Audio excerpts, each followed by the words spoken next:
Hello friends, here we go again. Now this time we'll be taking up the next chapter, and the chapter that we're going to take up is of receivables management.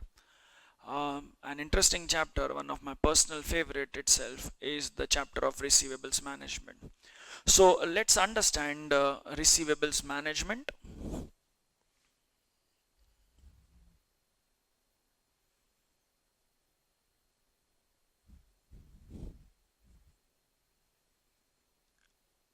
Now again, now the range would be somewhere around 8 to 10 marks for this chapter as well.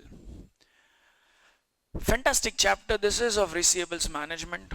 It's purely a practical life oriented as well. And friends, what I would like to summarize entire FM here is FM is all about taking decisions, and it is about making estimations. One chapter which we have is of capital structure, where we took decisions which plan should we go for. Same way, we have cost of capital, what should be the cutoff rate, capital budgeting, which fixed asset we should select.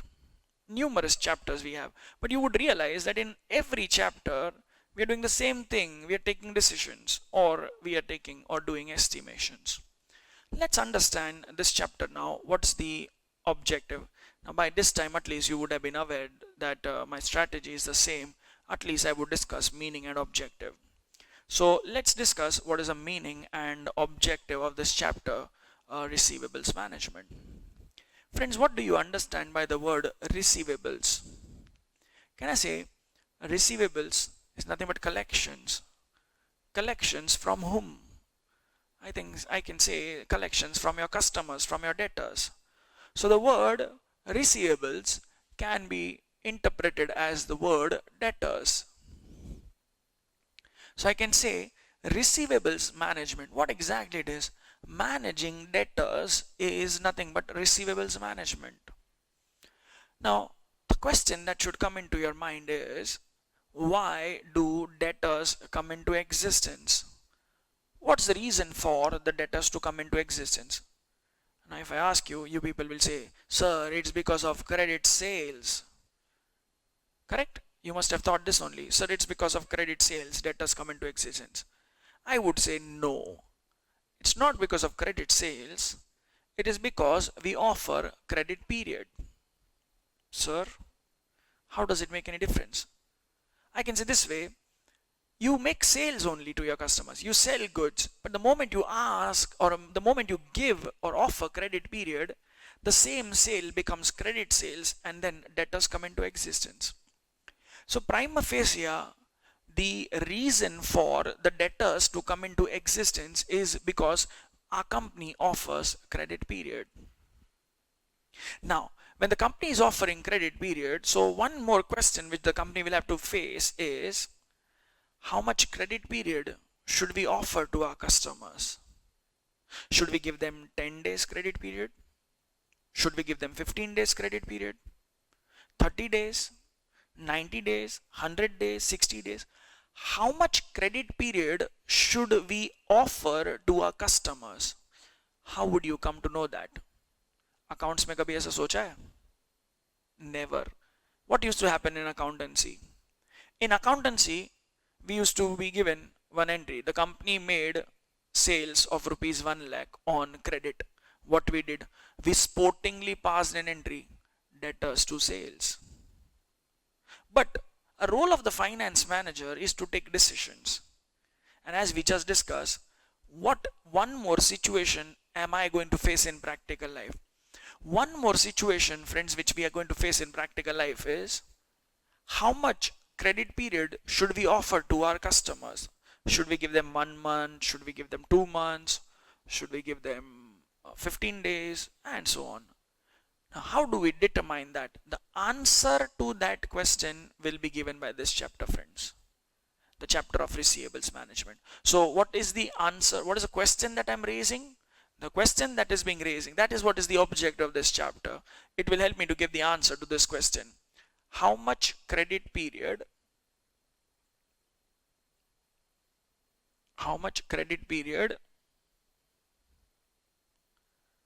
should be offered to customers. Should we give them a credit period of 10 days, 15 days? This part I need to answer. That's it. I'm interested in answering this part. So, friends, tell me, why does a company offer credit period? What's the reason? Sir, offering credit period increases the revenue of the organization, and so does the profits also increase. I would say, okay, great. If you decrease the credit period, sir, the sales will come down and so will the profits. I said, wow, great. So the companies offer credit period because they get some benefit out of this. So can I say there is some relation between the credit period which we are offering and the profits of the organization? There exists some relationship. And what's the relationship? We can understand this way. If we increase our sales, so if there is an increase in the sales, what will happen? Or rather, I would start it this way. If there is an increase in my credit period, the sales of the organization will increase. And if the sales will increase, so will the profits. If we decrease the credit period, the revenues will come down and so will the profits. So friends, can I say there exists a direct relation between credit periods and the profits of the organization? Yes, sir, there is. So what is our objective? What should be our objective? To maximize the profits or to minimize the profits? Maximize. So can I say, if you want to maximize your profits, give unlimited credit period? Hey, sir, what are you saying? Sir, our objective is to maximize profit. Agreed. But to maximize profit, why we should give unlimited credit period? That is wrong.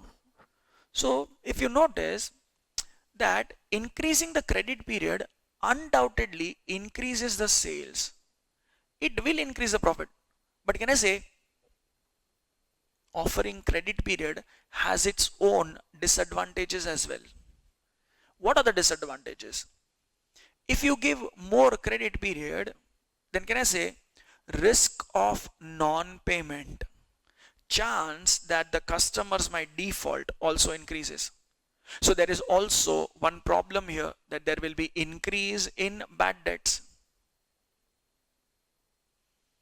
Not only that, if we increase the credit period, even collection charges will increase. So there would also be increase in collection charges. Sir, what do you mean by this increasing the collection charges? I can say it this way. That if the credit periods increase, sales will increase, and collection charges, what's the nature of that? I'll explain you. Let us presume, for our calculation purpose, for our understanding purpose, we are offering 30 days credit to our customers. And there are some set of customers which the company has. Now, as a customer, what would you like to do? As a customer, you would always like to delay the payment as much as possible. But it would not be profitable for me if I allow you to delay the payment. So what I'll do is, I'll hire an employee. I keep an employee who will manage all these collection tasks. He will call up the customers, he'll send them regular reminders, he'll go and collect the check and all. So this employee which is being hired is a cost to the organization. Now, our company, which is at present offering 30 days credit period, plans that it will change to 60 days. So what will happen because of this? Can I say there's a bright possibility that some new customers will also get added. Now, that means the customer base of the organization will increase. Now, since customer base will increase, it will be practically not possible for my one employee to manage all the collections. So what will happen? The company will have to hire one more employee. That will again increase the cost to the organization. So this is an advantage of increasing the credit period, or is it a disadvantage? Obviously it is disadvantage because it is increasing the cost. So what I'm telling you here is, friends, that offering credit period has its own advantages. It helps us to increase the sales. It helps us to boost up the profit, but at the same time, it has several disadvantages as well.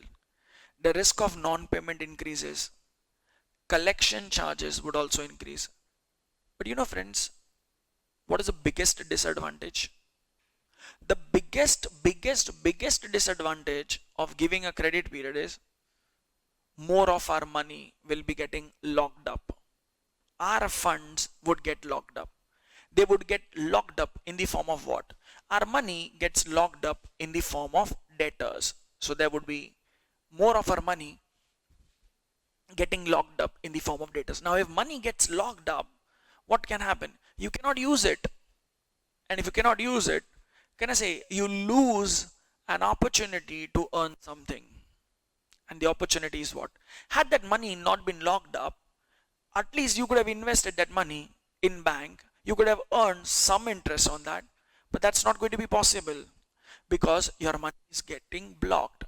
So because of this money getting blocked, what we lose is we lose opportunity to earn something, and the opportunity is opportunity to earn interest. So there will also be increase in the interest lost.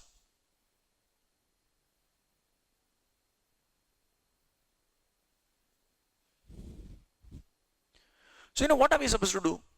If you notice, offering credit period has its own advantages, it has its own disadvantages. So you have to just take into consideration the advantages and the disadvantages, and then calculate the net advantage and take a call accordingly. Now in this entire chapter, if you notice, we have to again compute what, friends. I'll tell you first what's going to be the basic way in which the questions would be framed. I can tell you this way. Usually in the question, you'll be having a company who would be already giving some credit period to its customers. Say, let's presume in our example, we are offering 30 days credit. So when we are offering 30 days credit, purposely we are offering 30 days so that we can make some profits. Now we plan to change this policy of 30 days to 45 days.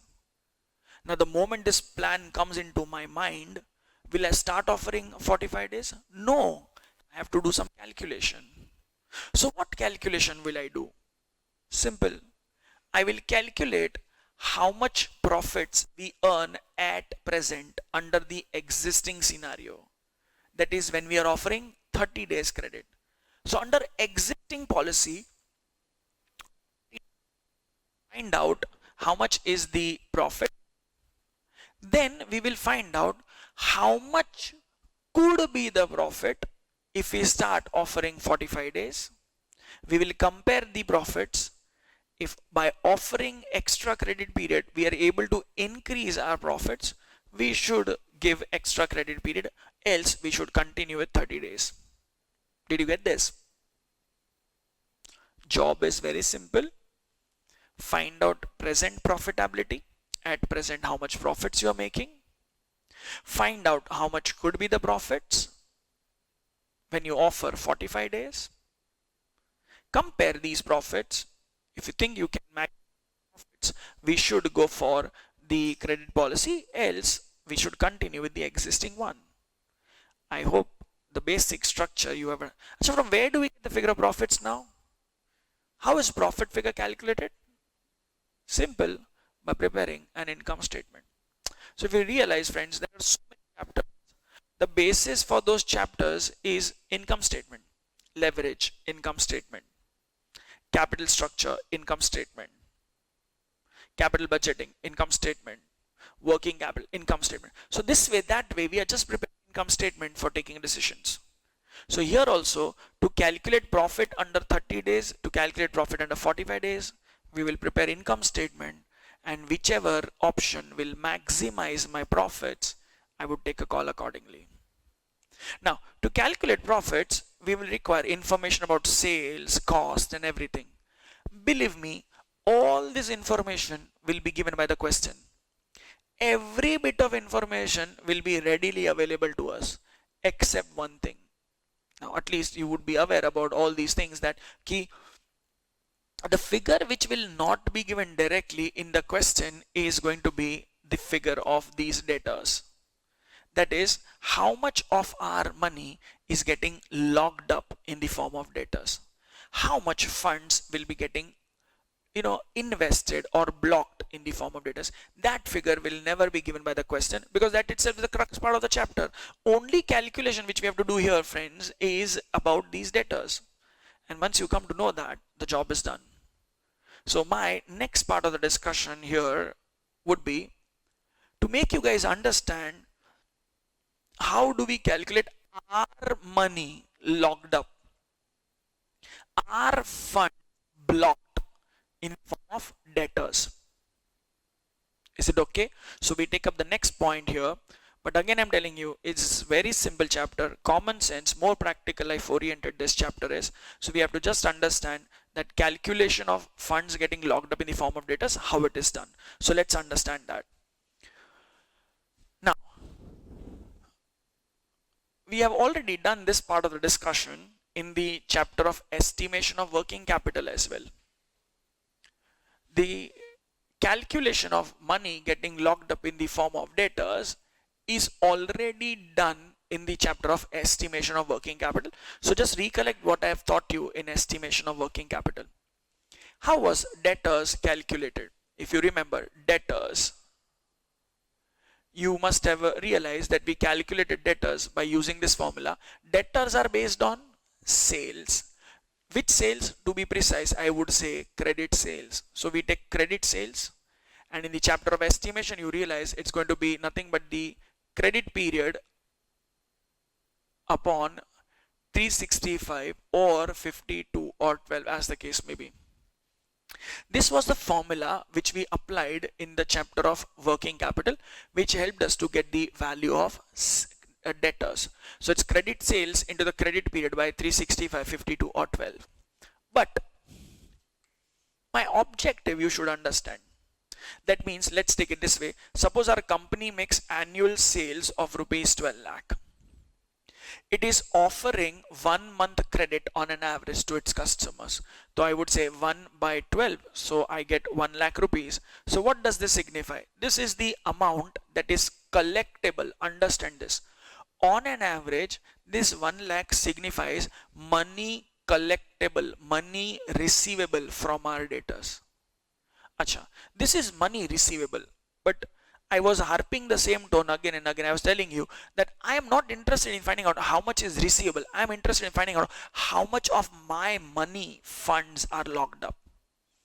Can I say, friends, the sales, if you consider sales here, then you will be getting debtors which are also on sales. That means if I prepare and present the balance sheet in front of you as well as the P&L, you would understand it this way. See, this is the balance sheet of the organization, this is the P&L. My sales appearing here would be rupees 12 lakh. Now if this is the credit sales, does it mean that much entire amount stands receivable from my debtors? No. You would realize that every month some inflows will come, because rolling occurs on monthly basis, because customers will give me payment on monthly basis. So this 1 lakh rupees indicates that on an average amount receivable from my debtors is 1 lakh. But I'm again telling you, I am not interested in finding out how much is my money receivable. I'm interested in finding out how much of our money is locked up. How will I get to know that, friends? Very simple.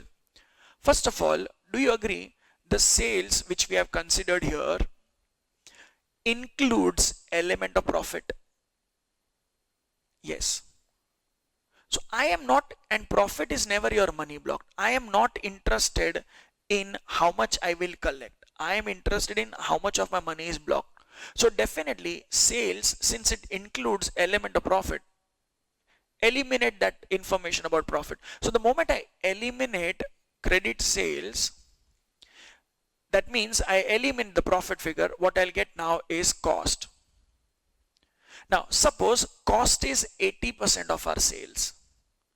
Cost is 80% of sales. That means 80% here will come to 9,60,000, which signifies what, My money locked up in the form of debtors will not be 1 lakh, but it will be how much? 80,000. And what's that 20,000? That's the amount of profit. So when I'm getting 1 lakh, when I prepare my balance sheet, in my balance sheet I'll write 1 lakh. But I know that in this 1 lakh, there is an element of profit, and I'm interested in finding out how much of my money is locked up. So how will I do that? I eliminate the profit figure. If I eliminate the profit figure, what I now get is the money getting locked up in the form of debtors. So ideally, debtors should not be considered on sales for calculating funds locked up. It is the cost which should be considered. So debtors, I want it on cost, and the formula becomes what? Cost into the credit period by 360, 52 or 12 as the case may be. If you have the credit period in days, denominator will be days. If it is month, denominator month. If it is weeks, denominator will be week. So you have to understand, we are interested in finding out our money locked up. Now there is some variation that is still going to happen. What's that variation? The variation here is, I have used the word cost. Friends, can I say cost here would include two types of cost. One, variable cost, and the other is fixed cost. Cost includes two elements, fixed and variable. What's the best part about fixed cost? Fixed costs are fixed in nature, and here we are taking decisions. Now fixed costs are fixed in nature, they never affect a decision. Irrespective whichever policy you would select, fixed costs are always fixed in nature, and since they never affect our decisions, we can very well ignore them for our decision making process. So which is going to be the relevant cost for our decision making? The relevant cost for our decision making is always the variable cost.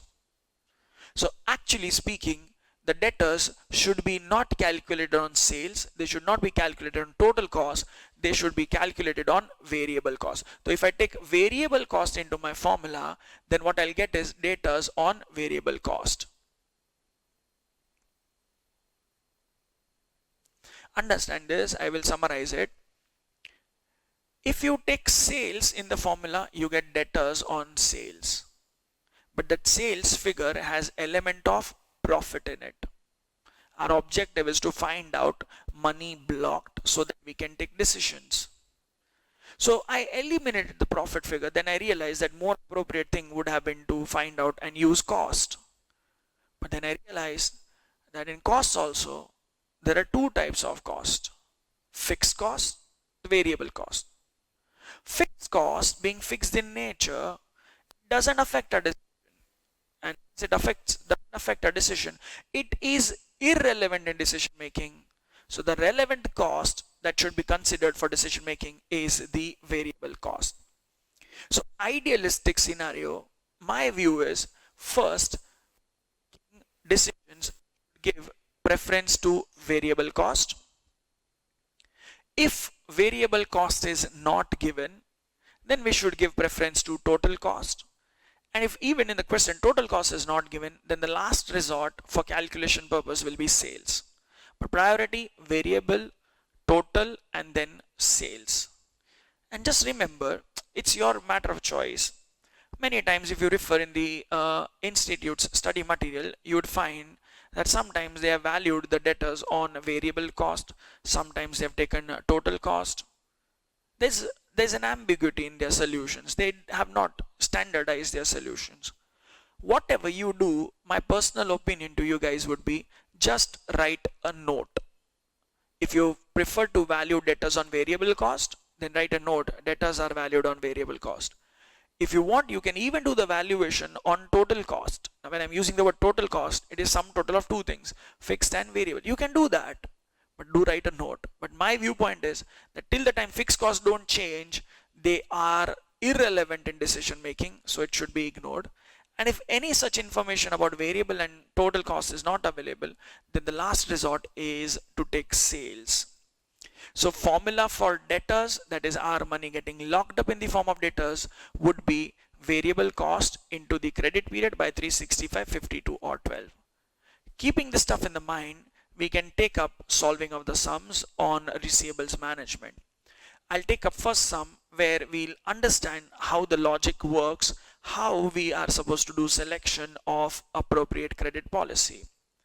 But the crux point of this chapter, as I told you, is you just have to calculate money getting locked up in the form of debtors. Once that money getting locked up in the form of debtors is calculated, your job is to just prepare an income statement, compute the profits for all the policies given. Whichever policy maximizes your profits, you select that. Okay? So now let's take up solving of the sums on receivables management.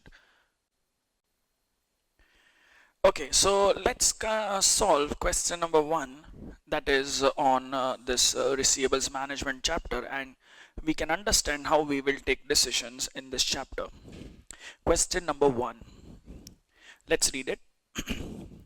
A company currently has an annual turnover of rupees 10 lakhs. It has an average collection period of 45 days. The company wants to experiment with a more liberal credit policy on the ground that increase in collection period will generate additional sales. From the following information, kindly indicate which of the policies you would like the company to adopt. So we have credit policies from 1 to 4. We have increase in the collection period, increase in sales, percentage of default. The selling price of the product is rupees 5. Average cost per unit at current level is 4 and the variable cost per unit is rupees 3. The current bad debt loss is 1% and the required rate of return on investment is 20%. A year can be taken to comprise of 360 days. Now, if you have read the question carefully and if you go through the required part of the sum, you will realize that the question says kindly indicate which of the policy you would like the company to adopt. Now, to determine which policy we should go for, first of all, we need to know there are how many policies. Tell me there are how many policies. Now, you people will say 4, but actually that will be wrong. Here there are 5 policies. There is one existing policy and there are 4 proposed policies. So in totality we have 5 policies, and of these 5 policies it is we who have to decide which one is the best. How will you decide, friends? To decide we have to do calculation. I'll just calculate the profits under each of the policies. I will compare the profits. Whichever would maximize my profits, I'll take a call accordingly. So sir, from where do we get the figure of profits? Simple. You can get the figure of profits by preparing an income statement. So we will just have to prepare an income statement, compute and compare the profits. Job is done. So let's prepare the income statement. Understand the format of this income statement here.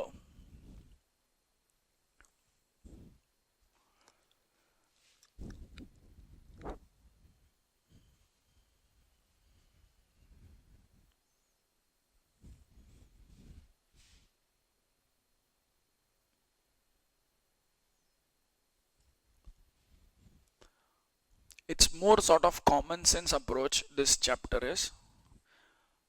Now, there will be 5 columns for the income statement. Obviously, first one for particulars, then another 5 columns. Remember, friends, ensure that whichever is your existing policy, whichever, that you are going to write it first. Your existing policy will be written first and the proposed policies would then follow. Now, check. What is the existing credit policy? The existing credit policy given by the question is 45 days. Existing policy is 45 days. Now, so we have existing 45 days. The proposed policy is of how many days? Now, if you just read the question, many people in a hurry to solve the sum, what they're going to do, they will write 15 days here, they will write 30 days, 40 days, and 60 days. But that will go wrong, because if you notice, question says it's an increase in collection period. So at present it is 45 days, which we are going to increase by 15 days here. So we are going to increase here by 30 days from comparing the existing one. So that's going to be 75 days. Then here it is 40 days comparable to 45 days here. So that's going to be 85 days. And the last would be 105 days. So you need to be very much careful. You would have made this silly mistake and your entire sum would go wrong. So now, this is the basic structure of income statement, and my heading to this would be statement to determine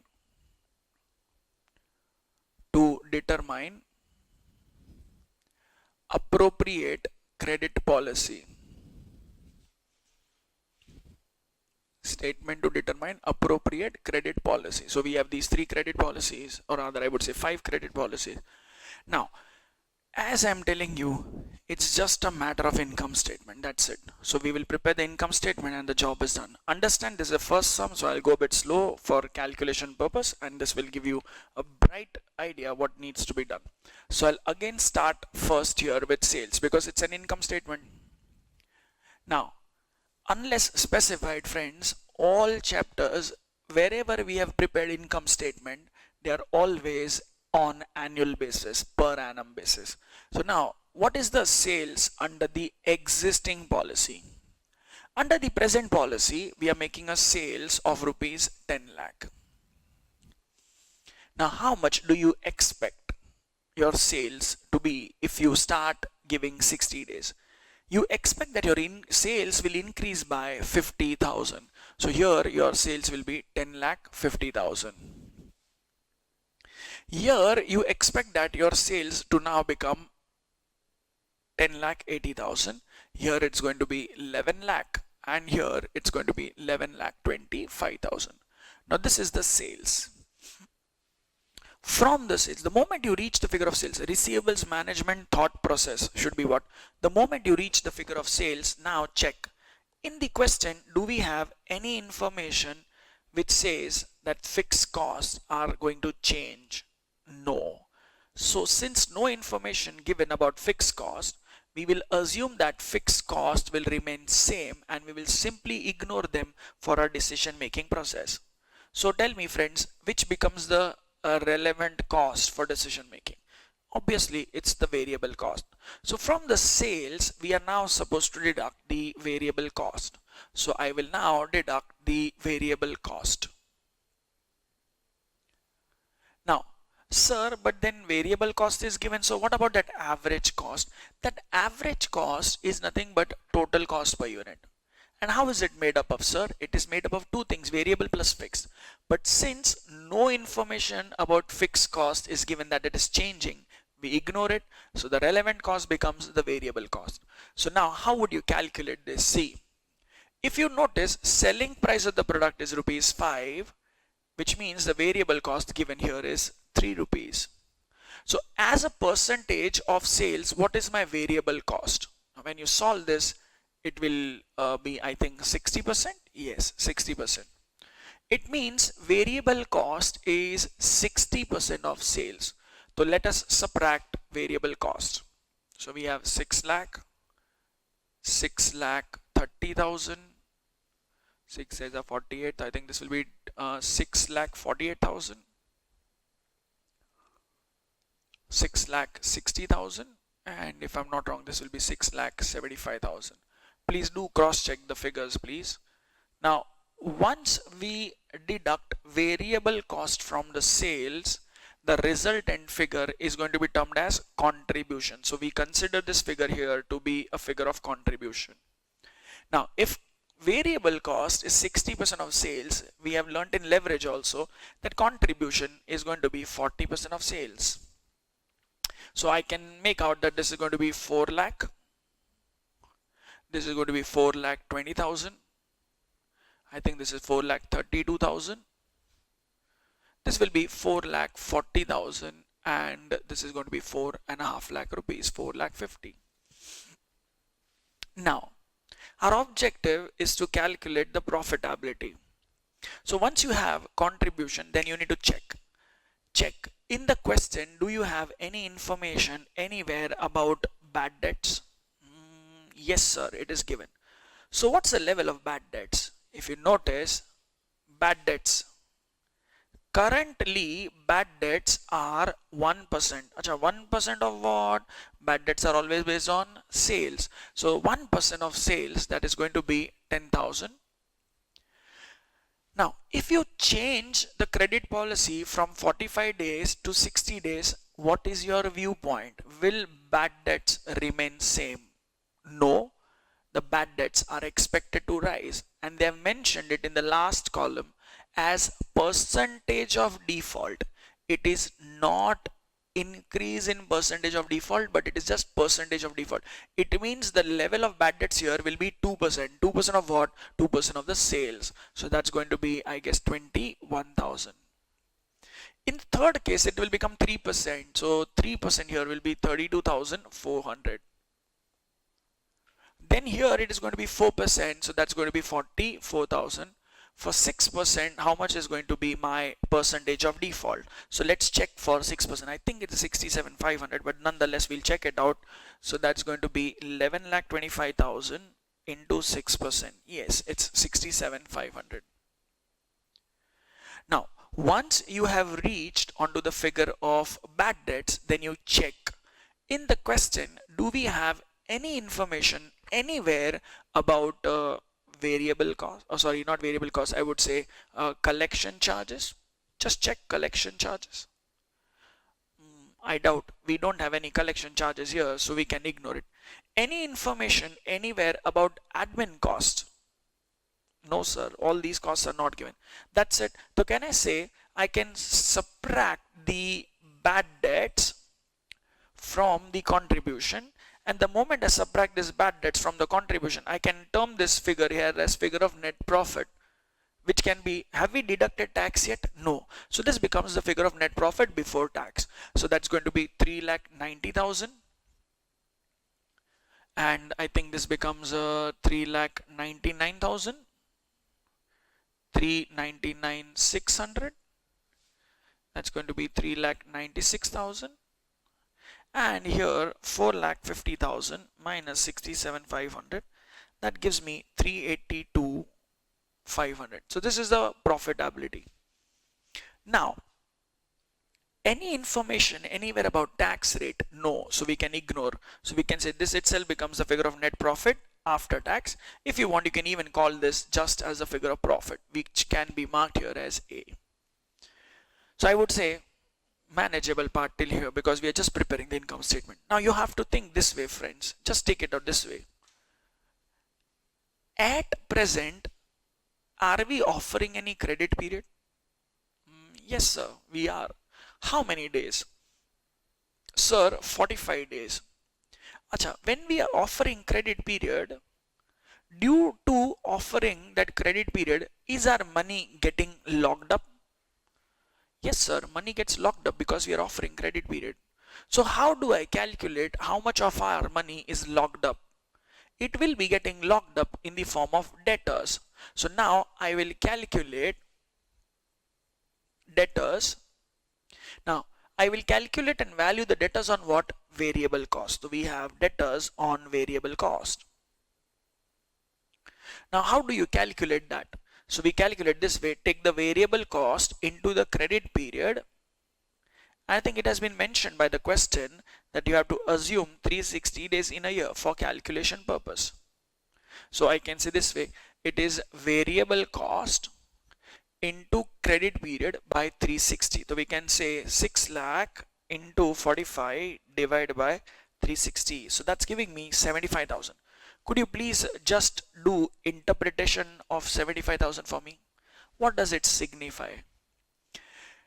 This is the average funds that are getting locked up in the form of debtors. Why they are getting locked up? It is because we are offering credit period. Now, if this money had it been invested elsewhere, we could have earned some rate of return.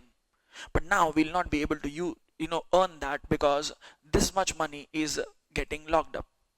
Why are we allowing to get it locked up? Because this locking up of our money is helping me to earn this much profit. Understand this, friends. Do you agree? Willingly, we are letting our funds get locked up. Don't you think that when I'm offering 45 days, I know that my funds will be getting locked up? Still, I'm offering 45 days because I know that this money, if I invest it elsewhere, best I can earn. What is that rate? The rate of return that you can earn elsewhere is 20%. So if this 75,000 is invested elsewhere, you could have earned interest at 20%, but that is not possible now. So you're losing out interest. So interest lost at 20%. This can be marked as B.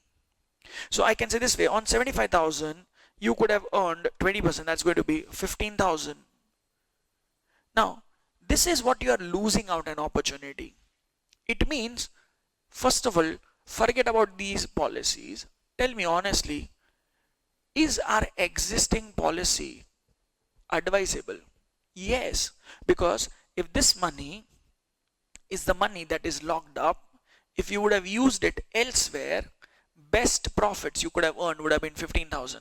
Same money, when you are allowing it to be getting locked up by offering 45 days, you are earning 390. So can I say at present you are actually able to earn 3,75,000 even after considering your next best option, you are able to make a profit of 375.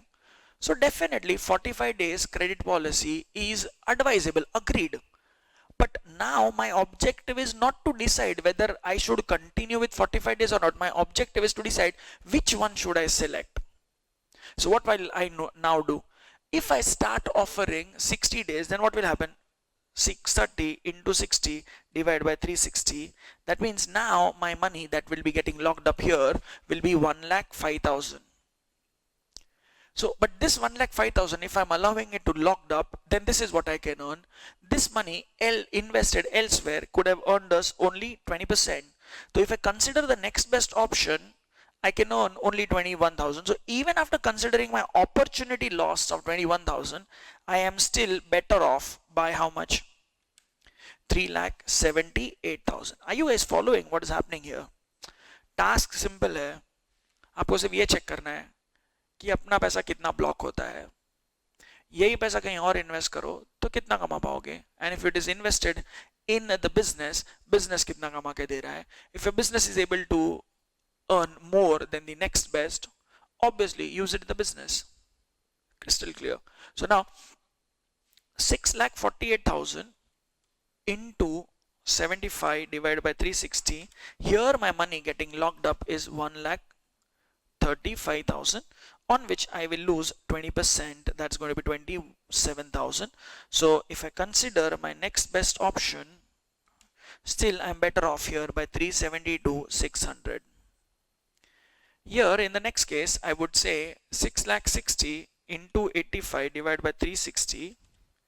My money getting locked up is 155,833, on which I would have lost 20, but if invested in the business can help me to earn 31,167. So if I consider my opportunity lost, I'm still making 364,833. Same calculation can be done here as well. So on 675, your funds will be locked up for an average of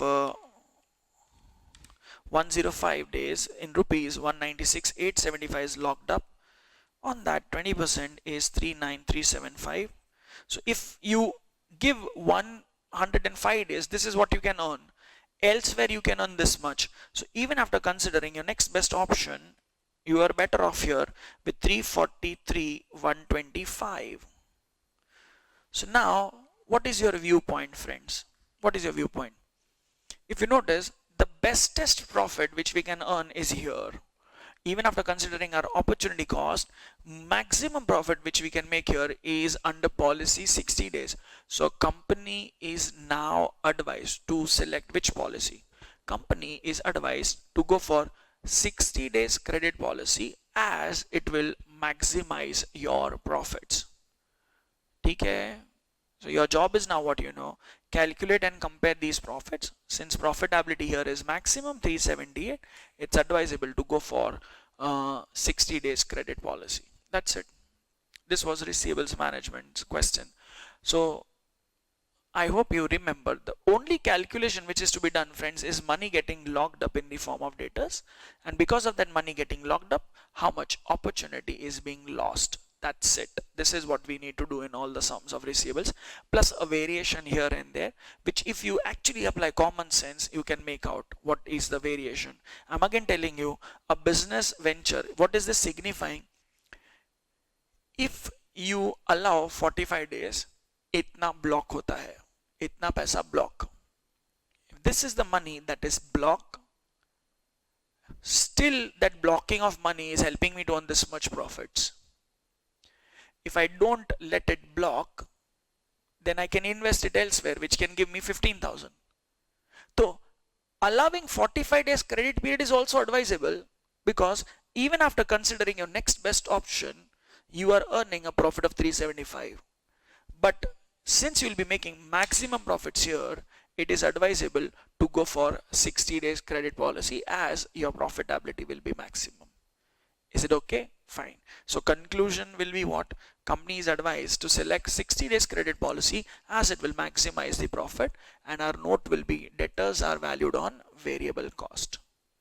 That was question number 1 for you guys. Same lines we have to discuss the other questions as well. So let's take up the next one.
So before we take up question number 2, friends, let me do some small discussion, which is way too easy because we have already have the knowledge about ratios chapter.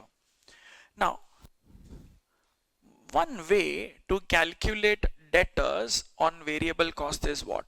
What was the formula? Chalo, now you know that what is the formula? Debtors on variable cost. It is variable cost and into the credit period divided by 365, 52 or 12 as the case may be. So this is the formula for calculating debtors on variable cost. Okay.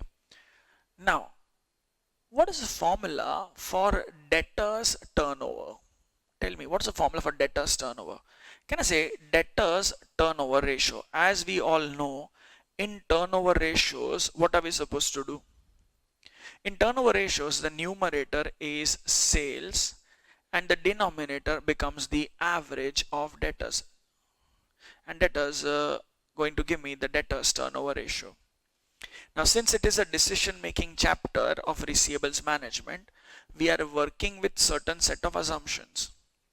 And what are the assumptions? All business activities are assumed to be spread out evenly throughout the year. Now, when all business activities are spread evenly throughout the year, it means opening balance, closing balance would be the same, and when opening balance and closing balance is the same, we can conclude average will also be the same. That means whether you write average or you don't write, it would not make any difference. So here the formula will be debtors turnover is credit sales by debtors, and unless specified, all sales are always assumed to be on credit. So if I tell you develop a formula for me to get the value of debtors, so how will you get debtors? Debtors will be actually nothing but credit sales by debtors turnover.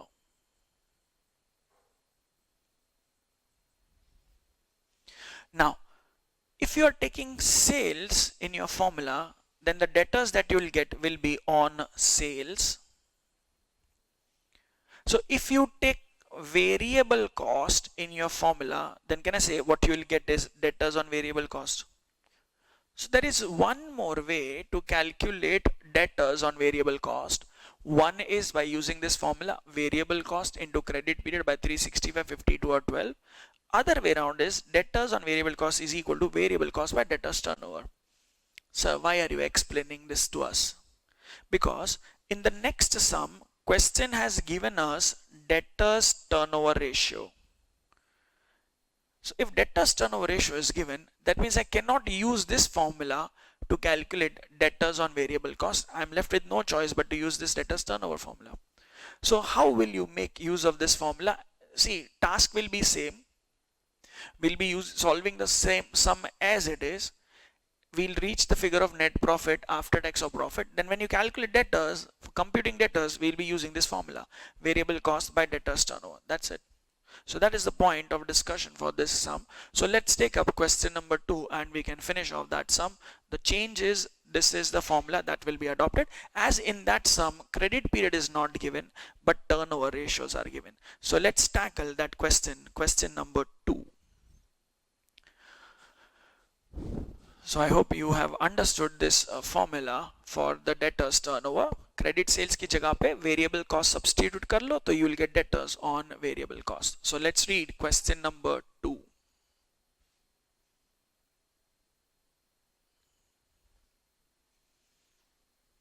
Question number 2.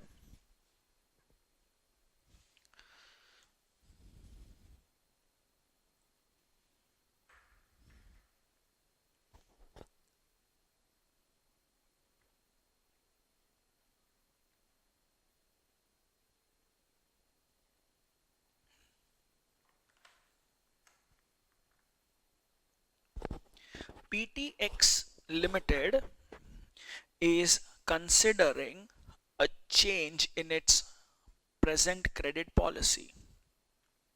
Currently, it is evaluating two policies. The company is required to give a return of 20% on investment in new accounts receivables. The company's variable costs are 70% of the selling price. Information regarding present and proposed policies is as follows. So we have the present policy, we have policy 1 and policy 2. Annual credit sales are given. We have debtors turnover ratio. I told you this is a unique point of the sum. We have debtors turnover ratio. Then we have loss due to bad debts. Return on investment in new accounts receivable is based on cost of the investment in debtors. Now, even if the statement was not given, I would have any which ways assumed the same thing, because I would have calculated the interest loss, the return on the accounts receivable on the amount that is getting locked up, that is amount getting invested. So that statement is actually of no use to us. Which option would you recommend? We would recommend that option, friends, which will maximize our profits. It's very simple. So we have to calculate the profits, calculate and compare the profits. Whichever plan maximizes our profits, we will go for that one.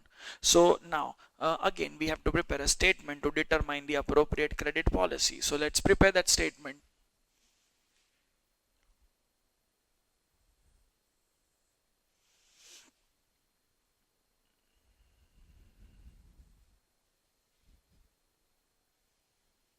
So the heading here is going to be statement to determine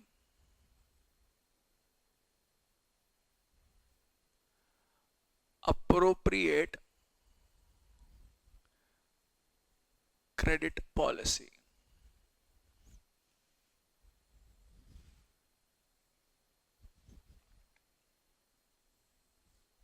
So if you notice, there are three policies. The first one being the existing,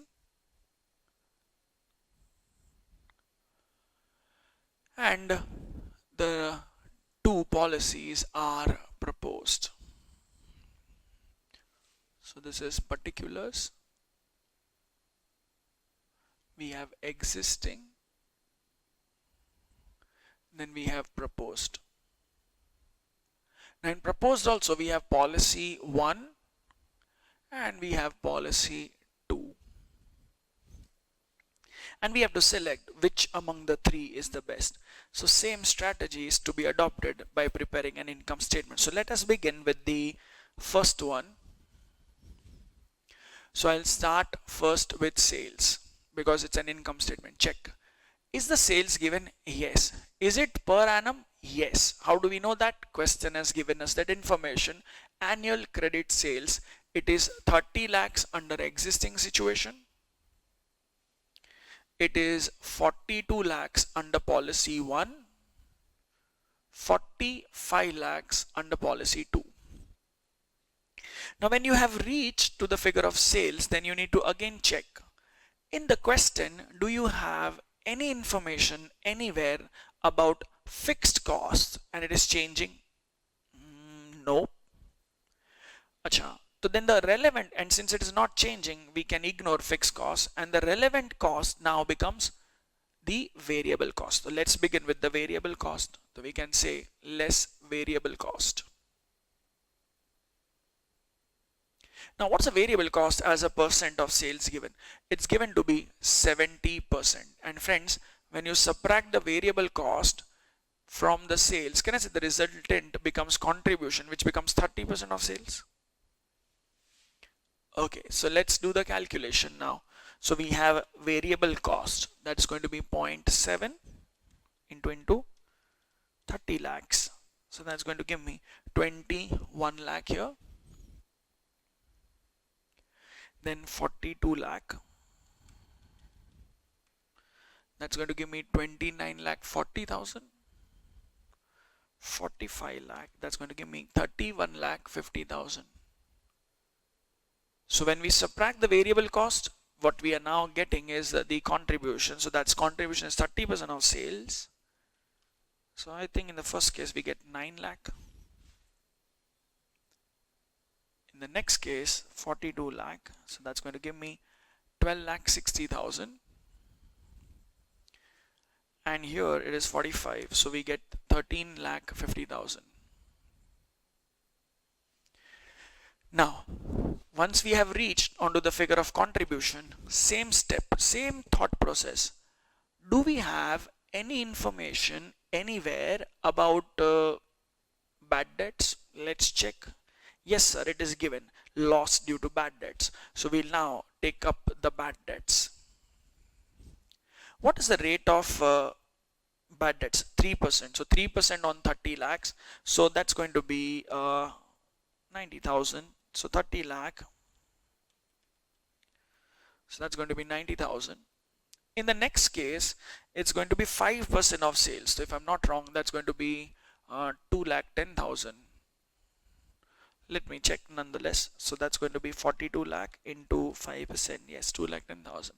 In the last case, it's 6% of sales. So 45 lakh into 6%, that's going to be 2 lakh 70,000. Now, once we have reached onto the figure of bad debts, as I told you, same thought process, check. Do we have any information anywhere about collection charges? No. Do we have any information anywhere about admin cost? No. So the only thing that we now have to do is calculate the profit figure. So I'll now calculate the figure of net profit. We can call this figure of net profit as net profit before tax, which itself is nothing but net profit after tax, or you can call it the figure of profit. So this is going to be 8 lakh 10,000. In that case, I guess it will be 10 lakh 50,000. and 13,50,000, I guess 10,80,000, 13,50,000 minus 2,70,000, that gives me 10,80,000. This is the present profitability. But my comparison will not be done here. At present, we are definitely offering credit period because they have given us the debtors turnover ratio. So money is getting locked up. So how would I calculate this time the money getting locked up? In the last sum, we took debtors on variable cost as variable cost into the credit period divided by 365, 52 or 12. But here we can't use that information because credit period is not given.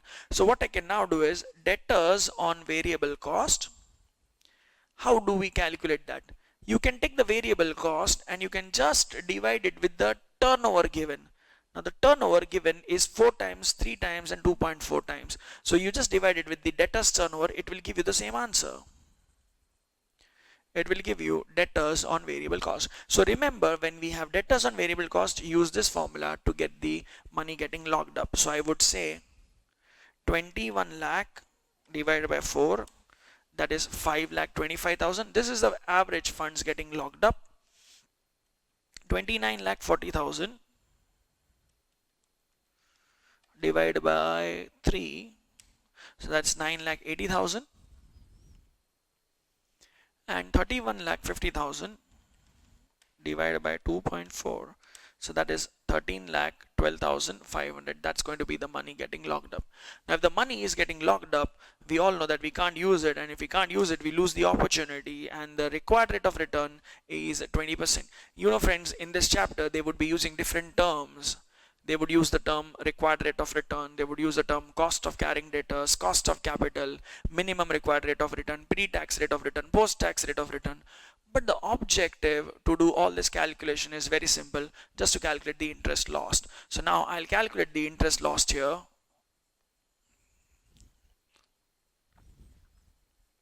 Which is at 20%, which can be marked as B. So we can say 0.2 into 5,25,000. So that's giving me 1,05,000. 9,80,000. So that's giving me 1,96,000. And then I have 131,250. So that's going to be 262,500. And this I'm marking it as A and this is B. So A minus B. Now let's do the final calculation of profitability. 8,10,000 minus 1,05,000. So that is 7,05,000 here. In the next case, 10,50,000 minus 1,96,000. So that's giving me 8,54,000. Whereas in the last case, 10,80,000 minus 262,500. So that's giving me 8,17,500. So this is going to be the final profit, 7,05,854 and 817,500. So if the company is asking us for a selection of the credit policy, can I say the appropriate credit policy here would be going to go for policy 1, because it is this policy which is maximizing our profits.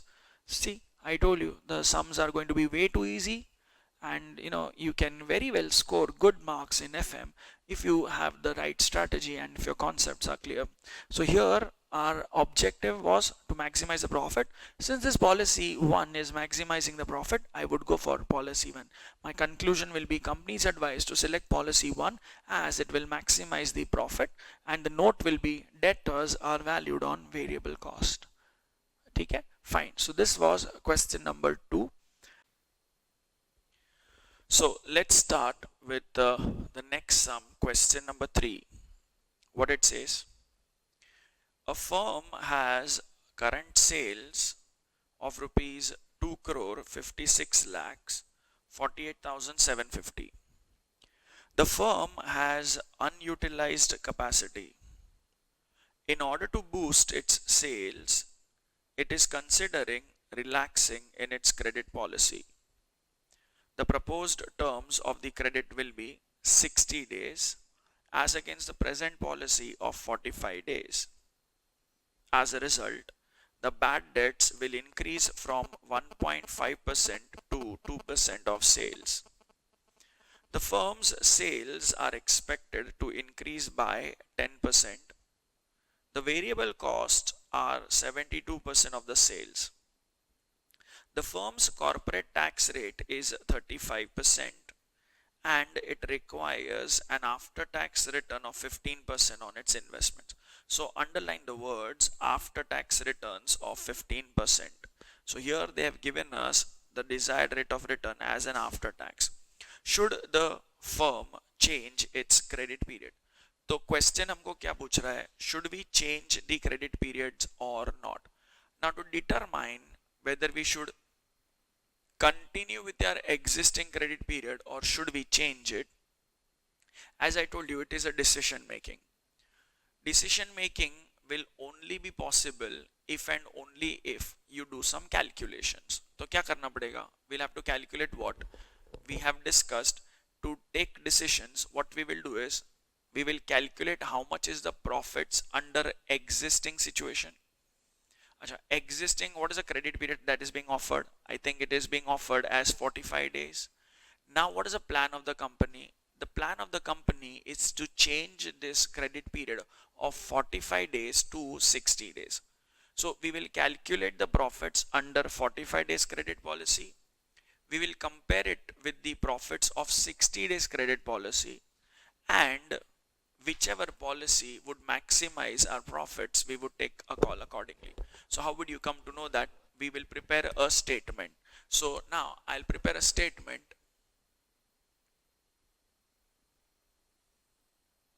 which will help me to determine the appropriate credit policy. So let's prepare that statement. The heading to the statement, that statement is actually nothing but what? What is it? It is an income statement. So we will prepare a statement.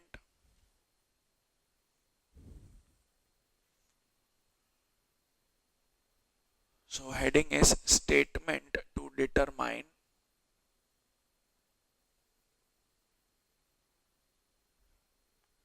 appropriate credit policy. Now, as I told you, whenever you have to prepare this statement, first check there are how many credit policies. In this sum, there are only two credit policies. The first one is an existing one and the other is a proposed one. So we have existing and we have proposed. The existing one is 45 days. The proposed policy is of 60 days. Now, as we all know that this being an income statement, our income statement starts with what? Sales. So we will straight away start with sales. So let's begin with sales. Now if you notice, the question has already given us the figure of sales. But check karo friends, is it the sales given to be per annum? Now nowhere it has been mentioned that it is per annum. Since no information given, we assume that it is per annum. So that's going to be 2 crore 56 lakh 48,750. Now if you change from your existing policy of 45 days to 60 days, what is your view? The view is we expect the sales of the organization to rise. Rise by how much? It is going to rise by 10%.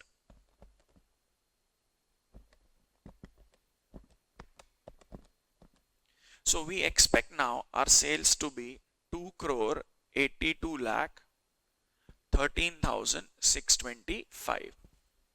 Now once we have reached onto the figure of sales, then we need to check. In the question, do we have any information about fixed costs and it is changing? ऐसा कुछ बोला है? नहीं. Straight away ignore. When we don't have fixed costs, the only cost which is relevant for decision making is going to be the variable cost. So now check, is variable cost given? I think yes, it's given to be 72%. So from the sales, we now deduct the variable cost, which is at 72%. So here my variable cost comes to 2 crore 3 lakh 13,810. Now similarly, if I do the calculation for the first case,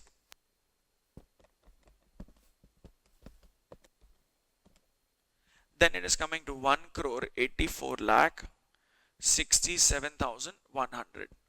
Now when you subtract the variable cost from the sales, friends, the resultant figure is termed as, chalo chalo bolo, contribution. So now we have contribution, and can I say contribution will be 28% of sales because variable is 72%.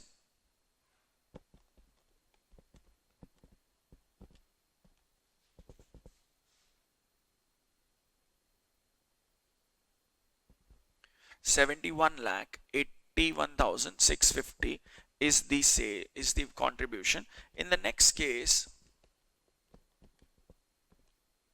it is 78 lakh 99,815. Now the moment you have reached onto the figure of the contribution, check in the question, do you find any information anywhere about bad debt loss? Yes, I think they have given the bad debt losses. At present, the bad debts are 1.5%, which are going to rise to 2%. So let's finish it off now. So bad debts are always based on sales. So we have 2 crore 56 lakh 48,750, and that's giving me a bad debt loss of 3 lakh 84,000.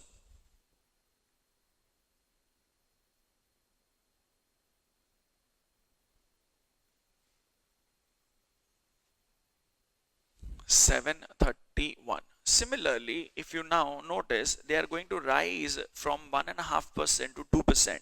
So 2% of what? Again the sales.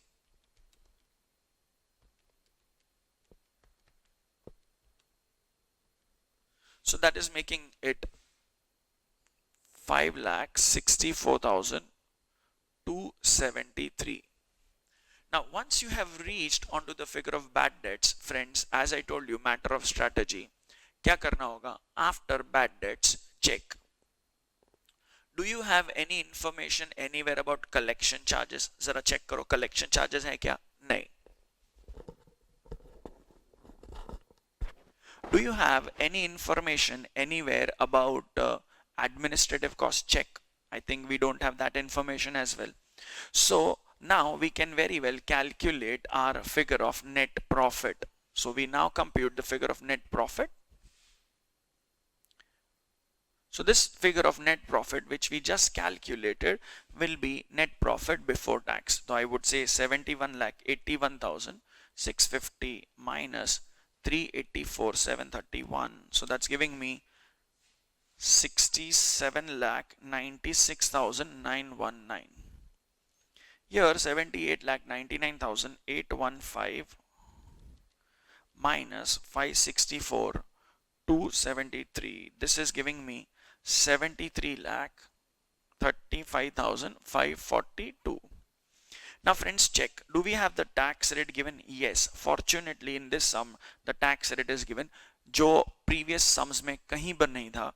So now once you reach the figure of net profit before tax less the applicable tax rate, and that is given to be 35%. So now I'll calculate my tax liability on the profits. So that's coming to 23,78,922,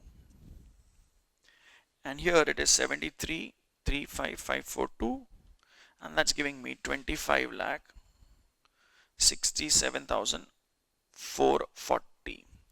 Now when you subtract the tax, then the resultant becomes the figure of net profit after tax, which is now going to be just 65% of NPBT. So if you want, you can avoid the calculation of tax because the figure of PAT will be 65%. So 44 lakh, I think it's going to be 17,997.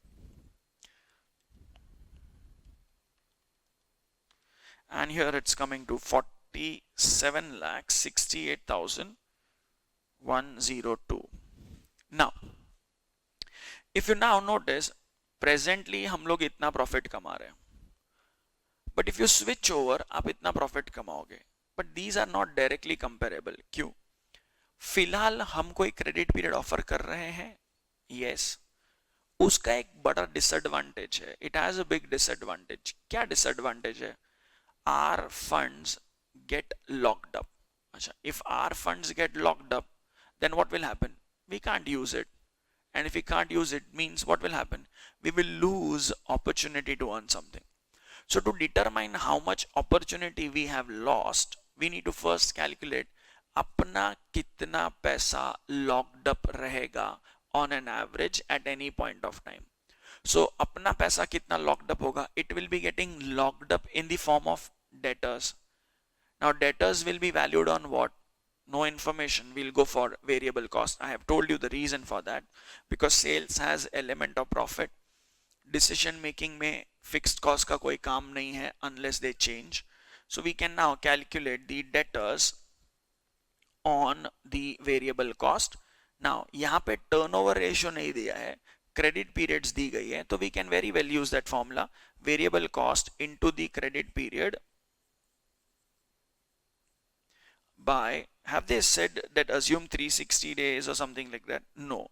So if nothing is specified, you have a choice. If you want, you can assume 360 days in a year for calculation purpose. We'll stick to that 360 days. Else you could have taken 365 as well. My only suggestion is whatever assumptions you take, please write it down. So now let's see how much of our money is getting locked up.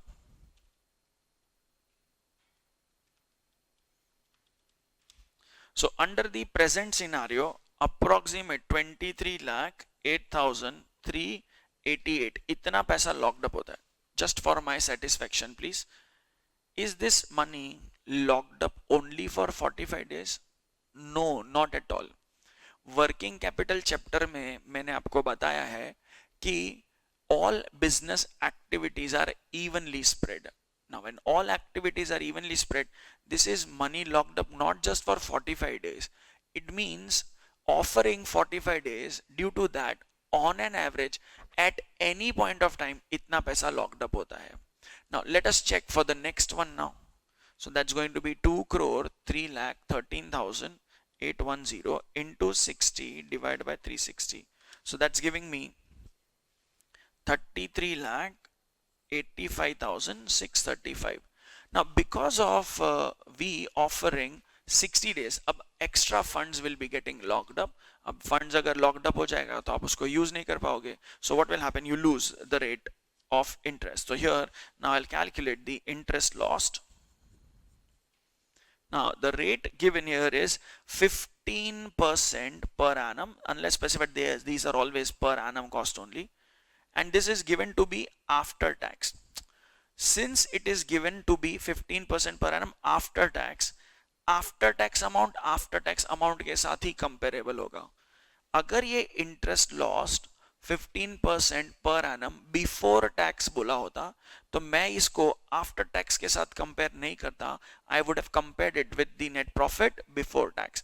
Then only it is an appropriate comparison. Since the rate given is the rate after tax, for comparison, this interest lost is after tax, profit figure is also after tax. Then only these two things become comparable. I hope you are following. So now let's find out the interest lost due to this. 0.15 into 23 lakh 8,388. So we are losing out approximate 3 lakh 46,258 by way of an opportunity.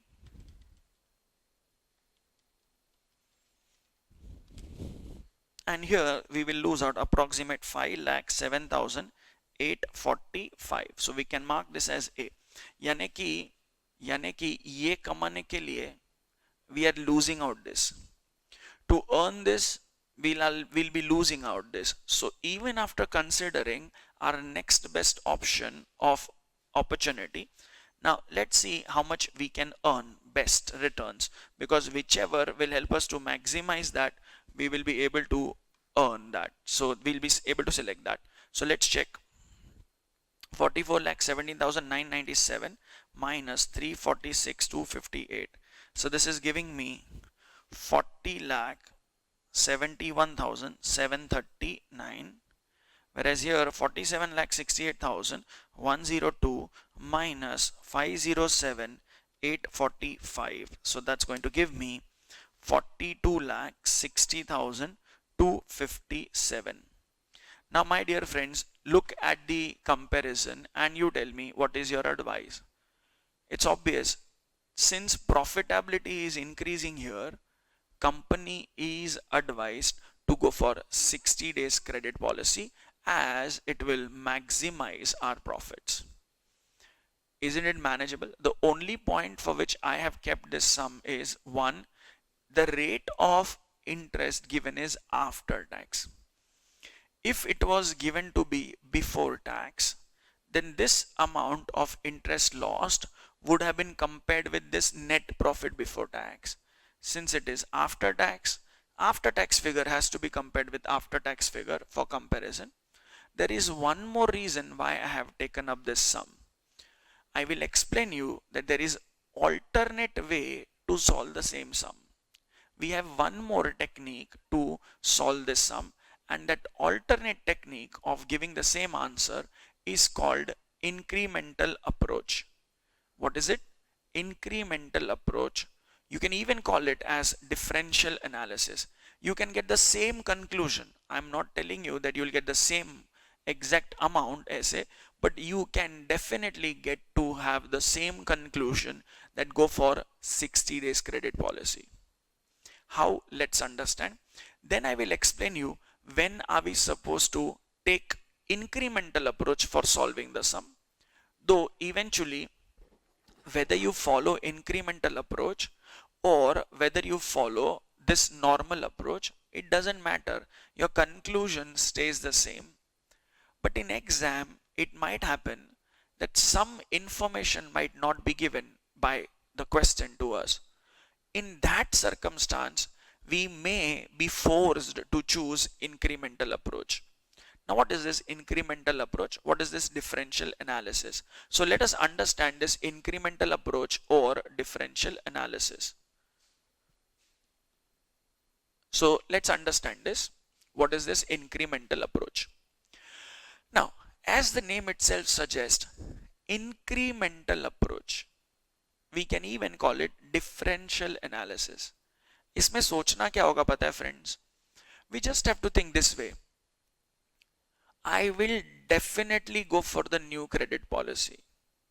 कुछ भी हो जाए, I will go for this new credit policy. If I go for this new credit policy, what are the advantages? What are the disadvantages? I will then calculate the net advantage and then I'll take a call. So here what we are doing now, when we are doing the calculation, we will continue with 45 days. We will go for 60 days. Now here my thought process would be, I will definitely go for 60 days credit policy. Definitely. Now for that there will be some advantages of accepting the new credit policy. There might be some disadvantages as well. We will calculate the net advantage. How? Let's understand. So we will go for 60 days. Acha, if you go for 60 days, क्या advantage है? Can I say friends, sales of the company बढ़ जाएगा. So there would be increase in sales. It will help me to increase the sales of the organization. So is it an advantage to the organization or a disadvantage? Advantage. Sales बढ़ेगा तो definitely advantage है ना. So this will increase the profits or decrease the profits? It will increase the profits of the organization. By how much? If you notice, question says the sales are going to rise by 50%. It means the sales will be 25 lakh 64,875. यानी कि switch over करने से मेरे लिए एक advantage ये है कि मेरा ऑर्गेनाइजेशन का रेवेन्यूज बढ़ जाएगा. बट वी ऑल नो कि रेवेन्यूज बढ़ेगा तो डिसएडवांटेजेस भी होंगे. So what are the disadvantages of switch over? Disadvantages, company का जो भी वेरिएबल कॉस्ट है ना फ्रेंड्स, वेरिएबल कॉस्ट, वो वेरिएबल कॉस्ट भी बढ़ जाएगा. By how much? Variable cost is a linear function of sales. Linear means they move in the same direction and in the same proportion. So It is only fixed cost which remains constant. Variable keeps on changing with the change in sales. तो मेरा variable cost भी बढ़ जाएगा. कितने से बढ़ेगा? It will rise by 10%. So I would say it would be 18,46,710. अच्छा, ये advantage हुआ मेरे लिए या disadvantage? Variable cost बढ़ गया, तो is it advantage or disadvantage? Disadvantage. इसके वजह से profits बढ़ेंगे या कम होंगे? कम होंगे. So definitely this will decrease my profits. So if I calculate at present what is the net advantage, the net advantage by way of contribution which is going to increase, तो the advantage is मेरा contribution भी बढ़ जाएगा, which is actually a difference of these two figures. And friends, you all know that contribution is just a kind of profit itself.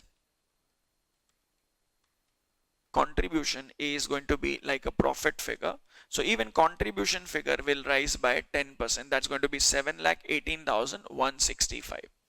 तो आप मुझे बताइए friends, switch over करने से कंट्रीब्यूशन बढ़ेगा, प्रॉफिट बढ़ेगा. Is it advantage to the organization or is it disadvantage? Advantage. But due to switch over कोई disadvantage दिख रहा है आपको? Any disadvantage? Yes, because of the switch over, if you notice, the level of bad debts will also increase. There will be a rise in bad debts. Is it advantage to the organization or disadvantage? Disadvantage. तो इसकी वजह से profits बढ़ेगा या कम होगा? कम होगा. So let us find out कितने से profits कम होगा. So there would also be increase in bad debts. And obviously these bad debts will undoubtedly decrease my profits. So now there will be a decrease by 179,542. So this will decrease my profit. This is actually an increase in the profit. This is decreasing my profit. So what is the net advantage? Organization के लिए net advantage क्या है? The net advantage is organization का profit before tax बढ़ जाएगा. Why it is rising, friends? What is the reason? The reason for this rise in profit is only and only attributable to what? Because of the switch over. Switch over करने से कुछ फायदा है, कुछ नुकसान है. The net benefit to the organization is company का जो भी net profit before tax है ना friends, वो बढ़ जाएगा. अच्छा, अगर टैक्स बढ़ेगा, प्रॉफिट बढ़ेगा, तो क्या करना पड़ेगा? Extra tax भरना पड़ेगा. So we will have to pay tax as well. And what is the applicable tax rate? The applicable tax rate is 35%. So on this profit, I'll have to pay tax at 35%. So that comes to 1,88,518. So even after paying my taxes, जो भी profit after tax है वो बढ़ जाएगा. कितने से बढ़ेगा? 538,623 minus 188,518. So here it will rise by 3,50,105. So the advantage of switch over is मेरा फिलहाल जो भी profit है, that profit will rise by 3,50,105. But can I say friends, because of the switch over, extra पैसा भी locked up होने वाला है. More of our money will be getting locked up. So there would also be increase in debtors on the variable cost. Extra पैसा locked up हो जाएगा. कितना? So that's going to be 33,85,635 minus 23,08,388. So that's going to be 10,77,247. So इतना extra पैसा अपना locked up हो जाएगा. और अगर पैसा locked up हो जाएगा तो you will not be able to use it. And because of this extra money getting locked up, you will be losing out the interest. So there would also be increase in this interest lost. At what rate? It will be at 15%. So you will be losing out 1,61,587. Now, so this is the net final advantage of switch over. इसके वजह से switch over करने से इतना lose करेंगे हम लोग. And now if I calculate the final profit A minus B, so that's going to be 350,105. So that is giving me 188,518, 1,88,518. This is what I am getting. So 3,50,105 minus 1 61,587. So that's giving me 188,518. So 42,60,257 minus 40,71,000, 42,60,257 minus 40,71,739. So that is going to give you the same answer.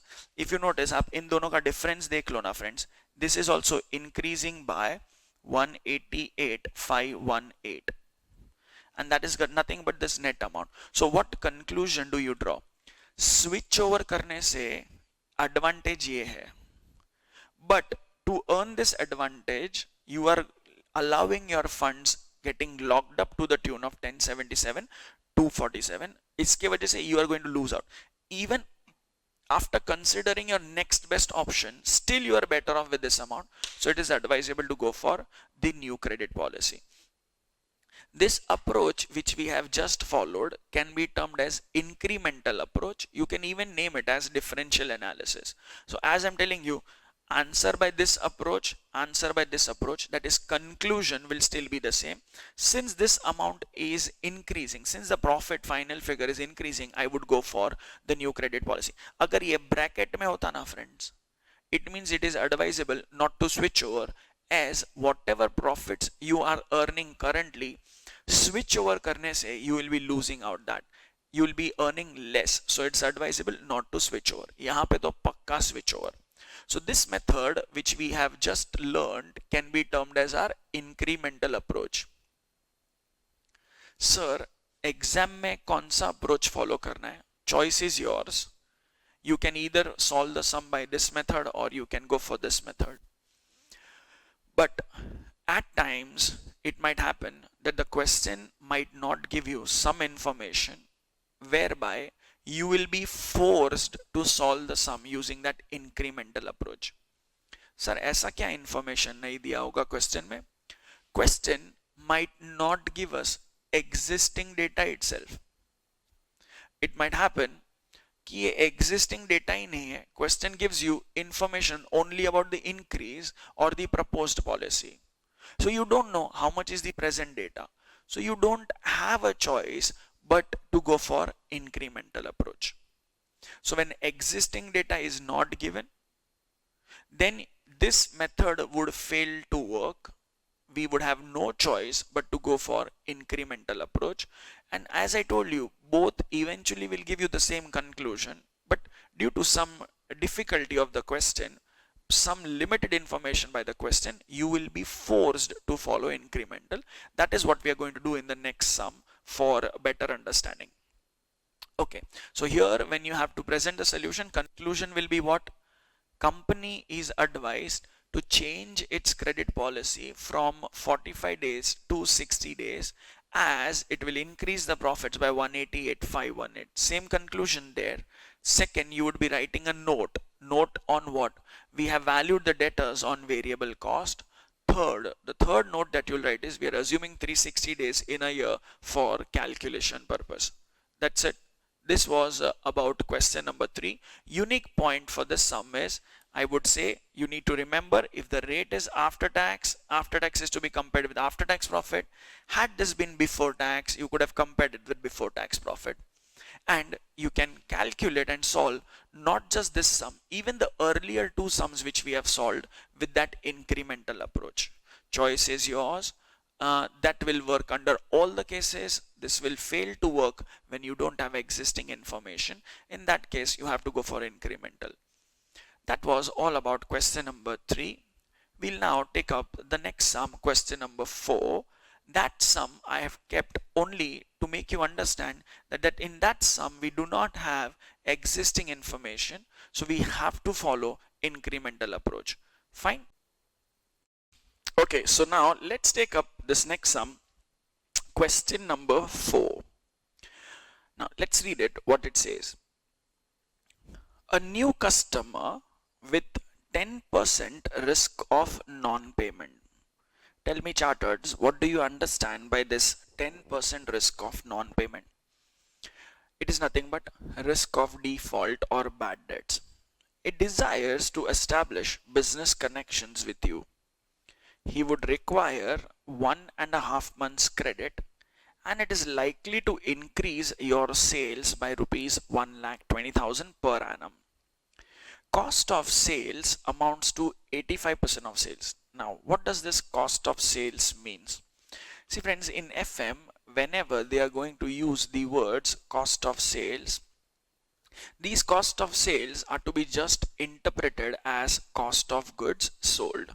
So in FM, there is a difference between cost of sales and cost of goods sold, and that is in costing, because in costing we follow different principles.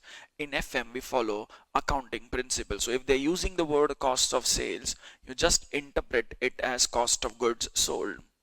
The tax rate is 30%. Should you accept this offer if the required rate of return is 40% after tax? Now, the task is very simple here. The question is asking us, should we accept the offer? Now, to accept the offer or to reject the offer, don't you think, first of all, we need to know what is the offer? What is the offer? Think. What do you think? What is the offer?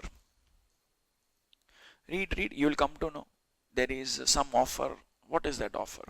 The offer here is, friends, that there is a new customer. There are, you can say, a group of customer or new customer who wants to enter into a contract with us to buy goods worth rupees 1,20,000. And it is we who have to decide whether we should enter into this contract or we should not. How will you decide? Obviously by doing some calculation.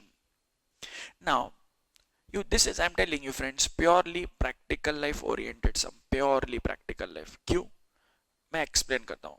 Suppose I am that new customer. I approach you and I tell you, अरे मुझे ना आपसे goods buy करने हैं 1,20,000 के. तो क्या आप immediately goods बेच दोगे? नहीं. What will you think? Immediately first you will ask me a question. अच्छा, आपको goods buy करने हैं 1,20,000 के.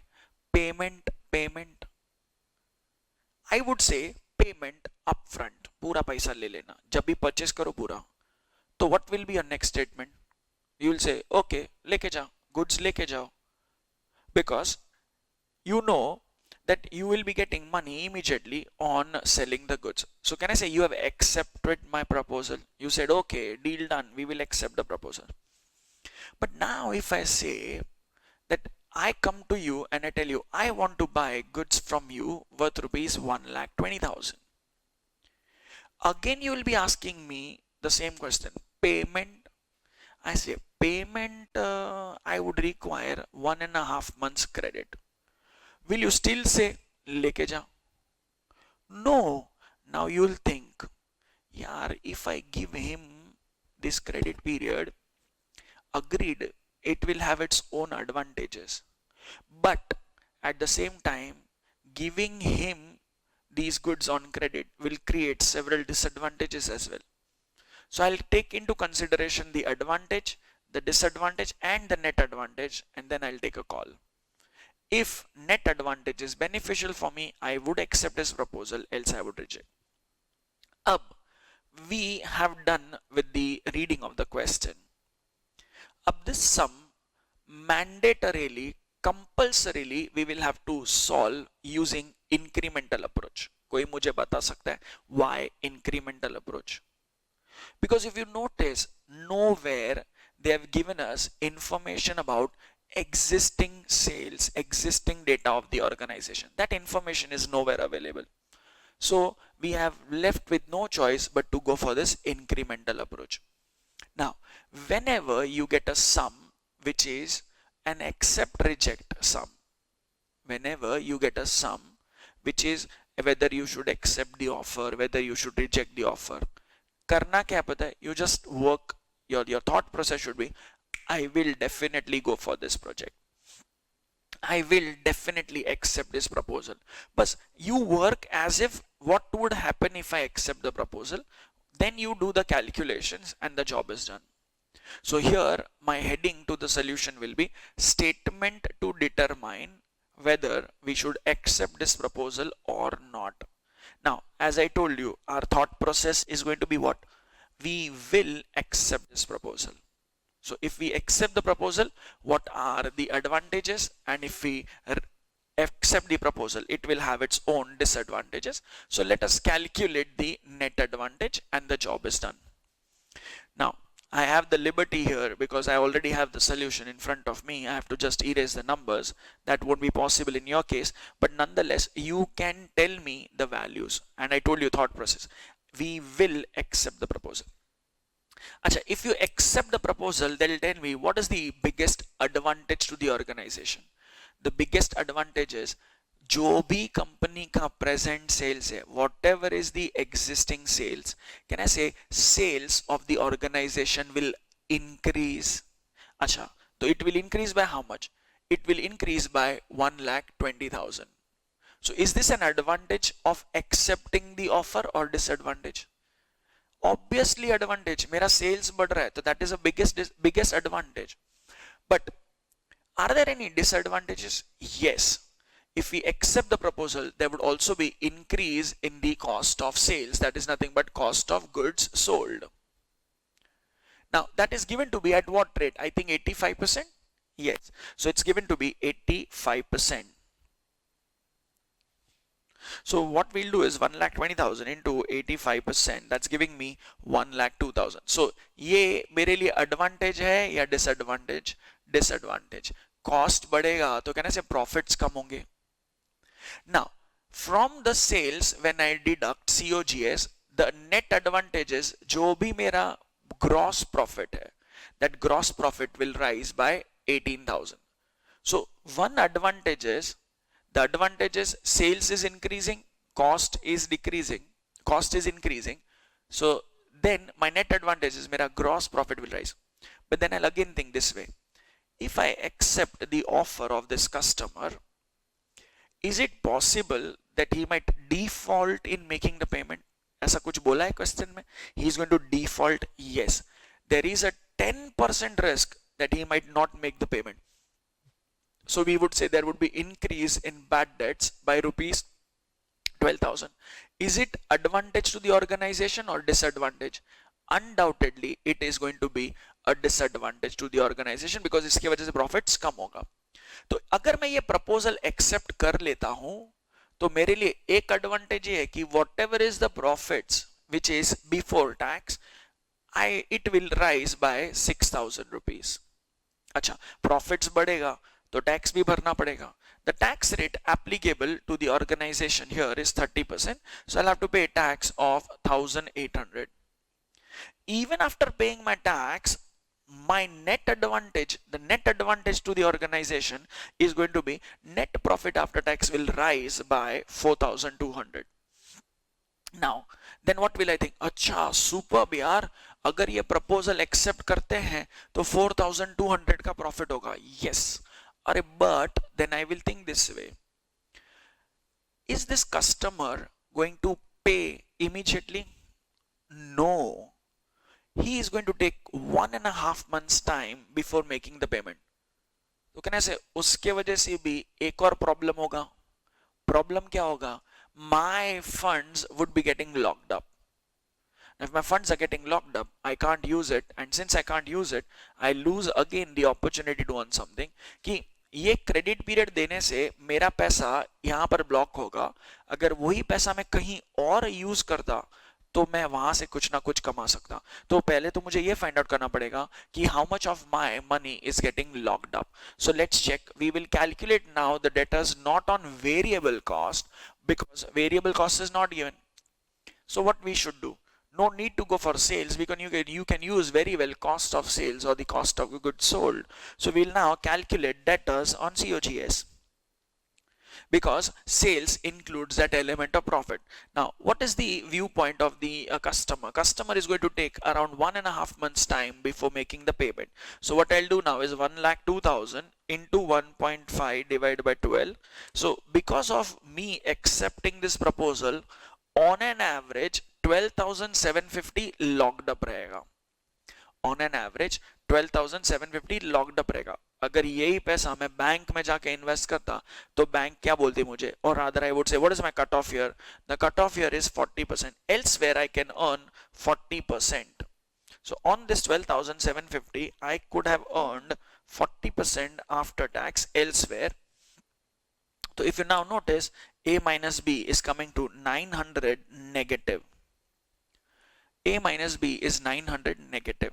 So my dear friends, please think and tell me, will it make any sense to offer 1.5 month credit to this group of customer? No, because when you are going to offer 1.5 months credit, होगा क्या, एक तो इसके वजह से 12,750 अपना locked up हो जाएगा. On that, best profits you can make is 4,200. The same 12,750, had we invested elsewhere, it could have helped me to earn 5,100. So don't you think it's advisable not to accept the proposal, as it will decrease your profits by rupees 900. So my suggestion here would be, what, when I present a solution, company is advised not to enter into the contract with this customer, as it will decrease the profits by rupees 900. That's what is the solution. It's way too easy. Believe me, the sum, if it would have come, it could have come for at least 6 to 8 marks. It would be in your favor, because it wouldn't have taken more than 5 minutes time for you to get the entire solution, provided concepts are clear. So the only thing you have to understand is, when we offer credit period, उसके वजह से पैसे block हो जाते हैं. पैसे block हो गए तो आप उसको यूज नहीं कर पाओगे, यूज नहीं कर पाओगे तो आप अपॉर्चुनिटी लॉस करोगे. तो फिर आप ब्लॉक ही क्यों करवा रहे हो पैसे? Why are you allowing it to let it blocked? Because by getting it blocked, it can help you to earn profits. Still, it can help you to earn profit. But if that money was not locked up here, but it was invested elsewhere, you could have earned 5,100. So it is advisable to reject the offer. I hope you followed this. So this was solution to question number 4. Now, in receivables management, there is one more concept, the concept of factoring. So I have kept one sum so that we can discuss the concept of factoring as well. I have selected that sum which has often come in the exam, so that, in case if it again comes in the exam, you should be able to manage it. Often sums like that have come in the exam, so we'll stick to that sum. Fine. So we'll take up the next concept first, concept of factoring, and we'll take up a sum on factoring. Okay, so let's understand first the concept about factoring agreement. Now, an interesting concept about factoring agreement, and the CA Institute has also frequently started asking questions on factoring agreement, not only at our inter CA level, but even at final CA level. Factoring agreement has many times come in the exam. So let us understand first what exactly is factoring agreement and the concept here.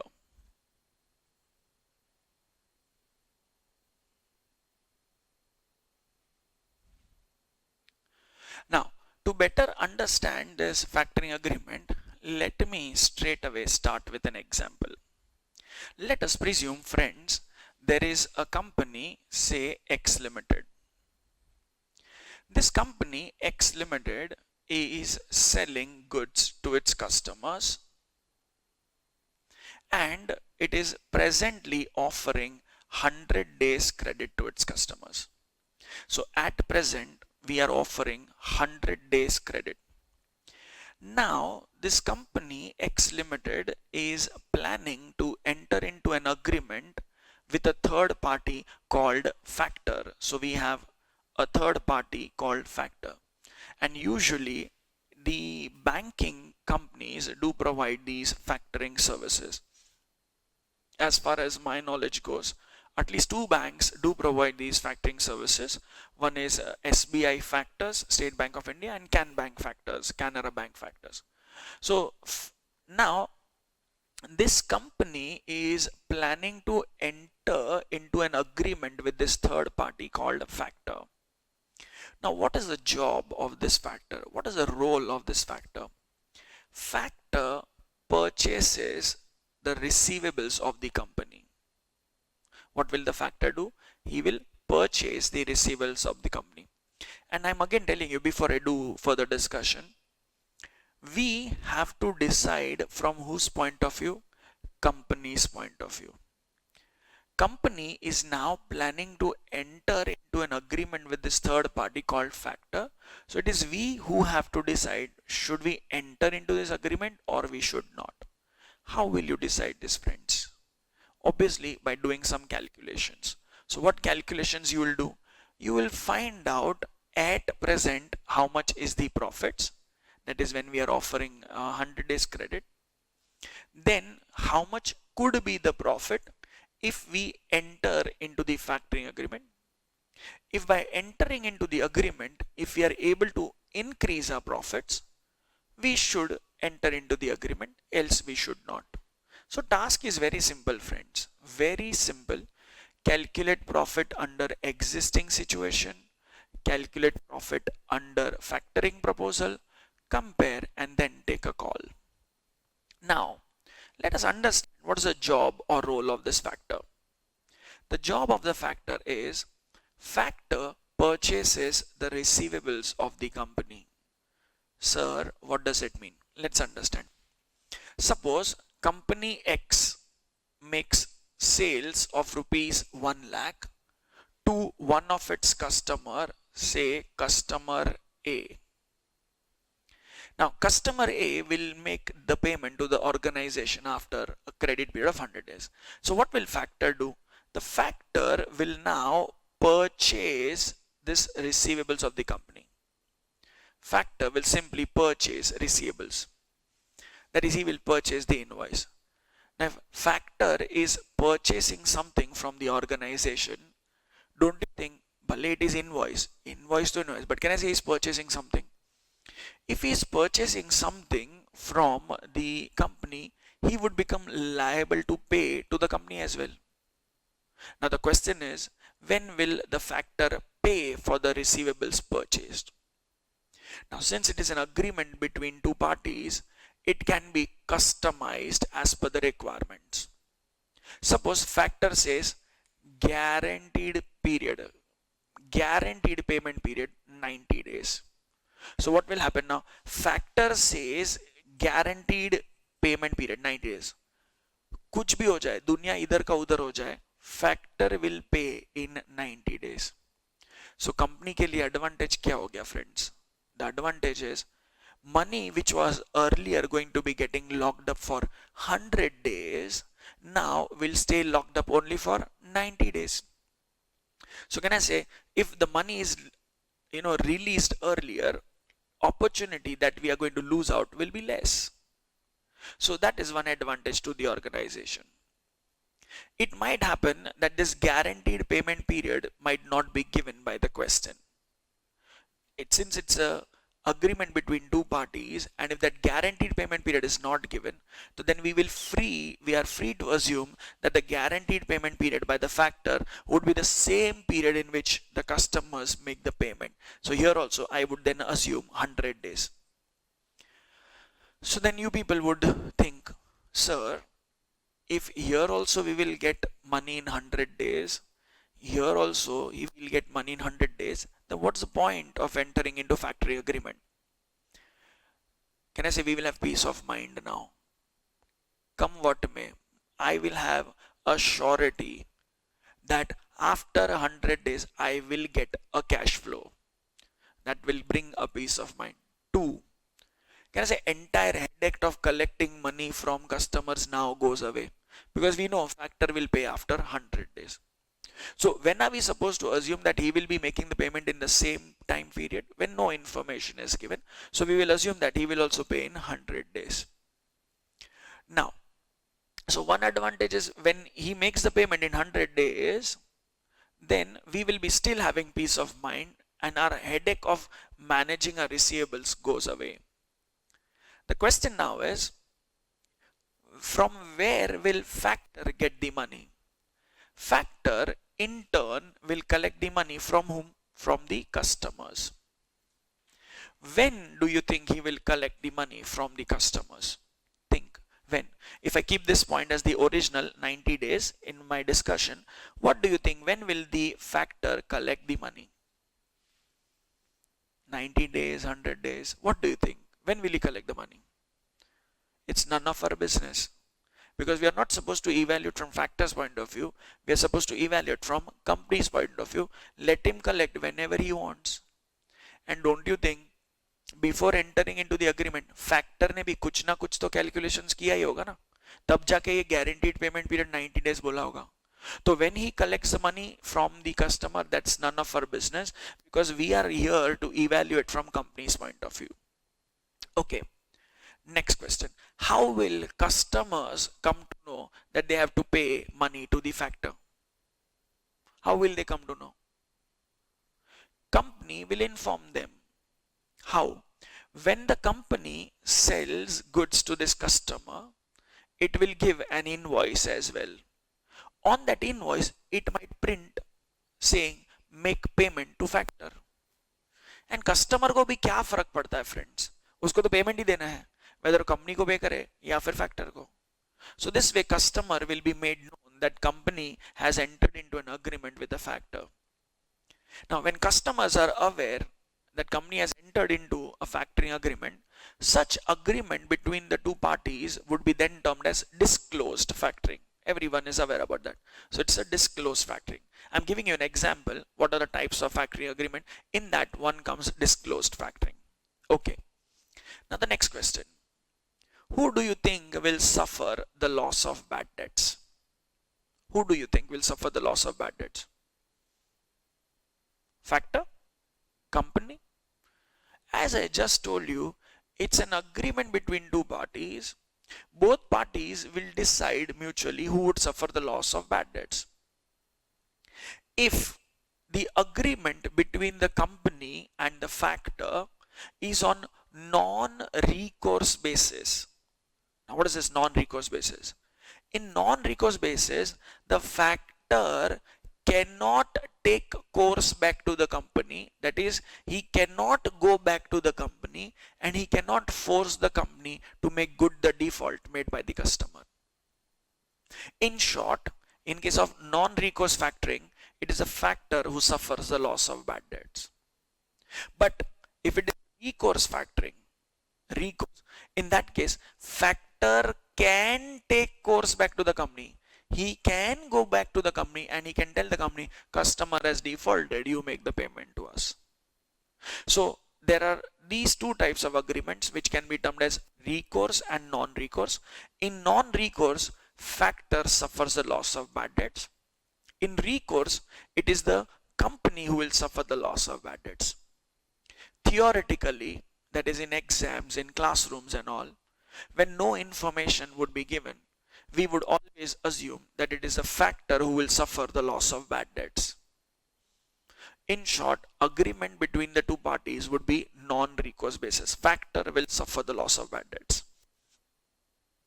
So what is the advantage to the organization if it enters into the factoring agreement?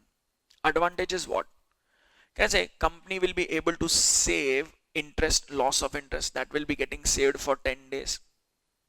If the company is entering into the contract with the factor, since factor will collect all the money from the customers, all those collection charges will go away. Who will suffer the loss of bad debts? We are assuming that it is factor, so that loss of bad debt will also be getting saved. So there are so many advantages. But now you friends think on your own and tell me, for managing these collections, for suffering the loss of bad debts, for making timely payment to the company, is factor going to do all these things with an objective to do charity? No. Factor is going to charge interest. So for managing all these things, for managing the loss of bad debts, then for managing the collections and all, factor is going to charge something to the organization. What is he going to charge? Obviously, he is going to charge commission. So if the company enters into an agreement with the factor, one loss or cost to the organization will be the commission that is going to be paid to the factor. So one income to the factor is going to be commission. So if I am supposed to decide whether I should enter into the agreement with the factor or not, can I say it's going to be just a trade-off? It's just going to be a trade-off between what? Between expenses which we are saving. There are so many expenses which we will save, and the commission that we are going to pay. If the amount of commission that we are going to pay seems to be more than what we are going to save, then there's no point in entering into the factoring agreement. In that case, company is advised to reject the proposal. Do not enter into the agreement.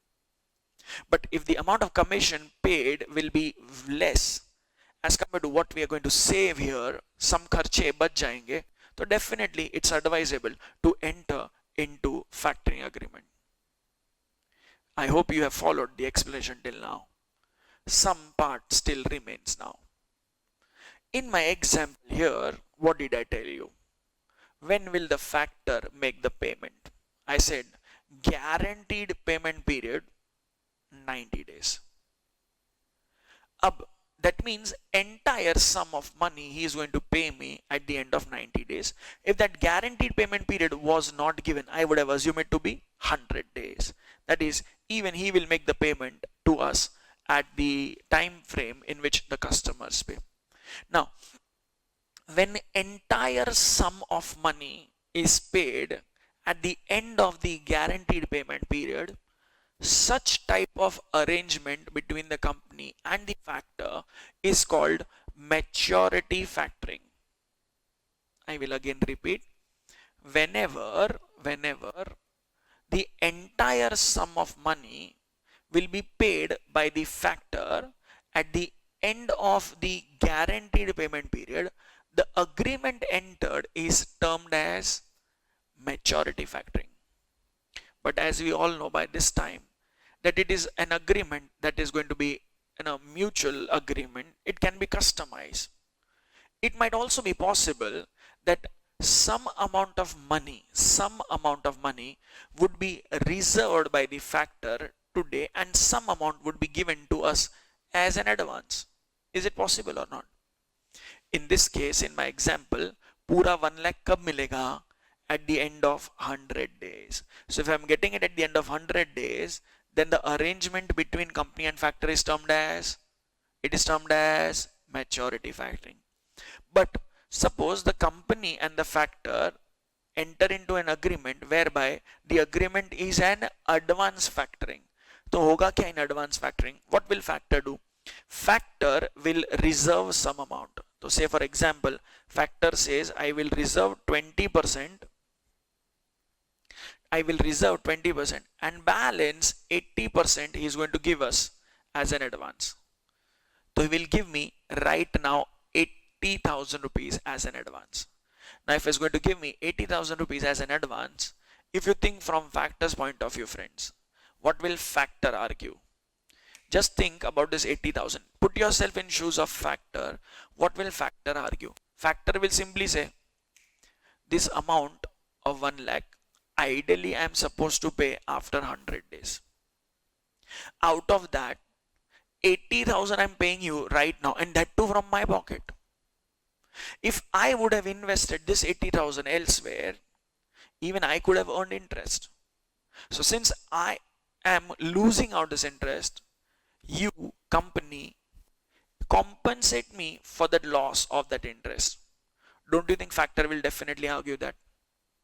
So on the advance which the factor is going to give me, can I say, friends, factor is going to charge interest. So one more cost to the organization of giving or entering into the agreement with factor would be interest which the company will have to pay to the factor for what? For giving an advance. But this will come when? Only if it is an advance factoring. In maturity factoring, this will not happen. So there is one more income which is interest on advance. In light of all these informations which will be given by the question, it is we who will have to decide whether should we enter into the factoring agreement or we should not. And how would you do that? By doing calculations. You'll calculate what is your existing profitability. You will calculate what would be the profitability if you enter into the agreement, compare, and then take a call. It might happen that, profitability calculations might not be possible. Information provided would be such that you might not calculate the profits. So in that case, instead of taking decisions on the basis of profits, you can very well take decisions on the basis of cost. See, दो तरीके से decisions लिए जाते हैं. या तो profits बढ़ेगा तो हम लोग वो ऑप्शन सेलेक्ट करेंगे, या तो कॉस्ट घटेगा तो we will select that. So here if profitability calculations are possible, we will go with that. If you cannot calculate profits, then you calculate cost, and whichever option minimizes your cost, we should go ahead with that. This was all about factoring agreement concept. So in case if you get a short note on factoring agreement, you can very well present your short note in this way. First, you can prepare a diagram somewhat like this, wherein which you can make out that the company is planning to enter into the agreement with the factor. Factor purchases the receivables of the company. He collects money from the customers, and this type of arrangement done is termed as factoring agreement. Then you can even add what are the different types of factoring agreement. As I told you, knowingly, unknowingly, we have discussed several types. We had non-recourse factoring, we have recourse factoring, we have advance factoring, we have maturity factoring. It might even happen that you may get a short note or a distinguish between factoring and bill discounting. So in that you can write down a couple of distinguish. Factoring agreement is an ongoing process. So once a company has entered into an agreement, usually it's going to be an ongoing process. Bill discounting is specific for only for a particular bill. In case of factoring agreement, usually the bad debts are going to be suffered by the, we can say by the factor. That is what we are assuming. In bill discounting, it is not the bank who is going to suffer the loss of bad debts. The loss is to be borne by us. Factoring agreement is not covered under any law or act, but bill discounting is going to be covered under the Negotiable Instruments Act. So that way you can develop few distinguished points as well, in case if you get distinguish between factoring and bill discounting. Fine. So this was all about factoring agreement. We have one sum which is an interesting one. So we'll discuss that sum, we'll solve it, and my personal opinion and suggestion would be, please do solve all the sums that you find in the practice manual or the study material which are related to factoring agreement, because there's a high chance that these questions often are asked in the exam. So let's take up question number 5.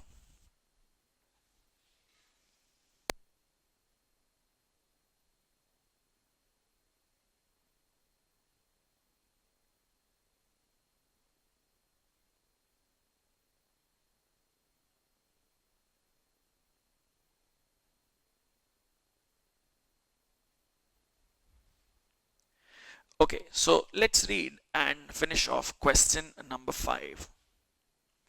You take your time, think. When I'm discussing, I might repeat the same things again and again. So it's only for your interest. So let's read question number 5.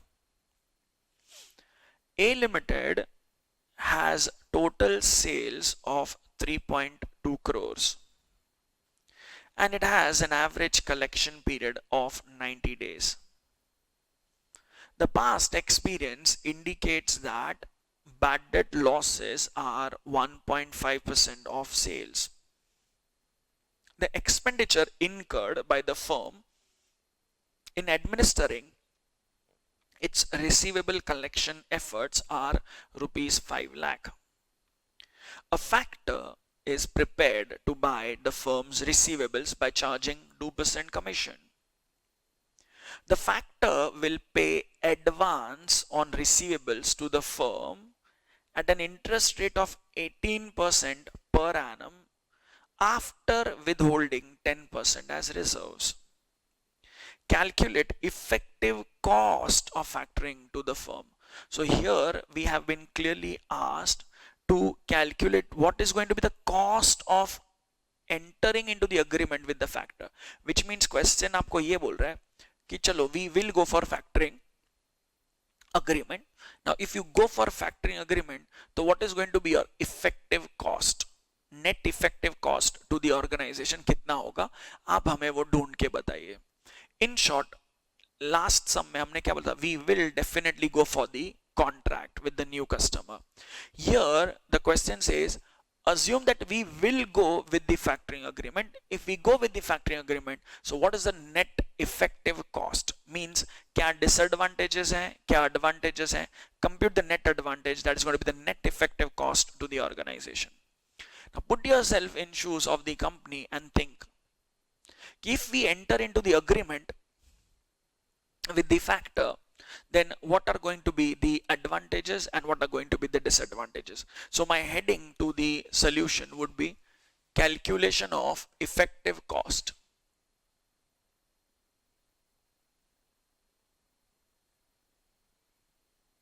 Calculation of effective cost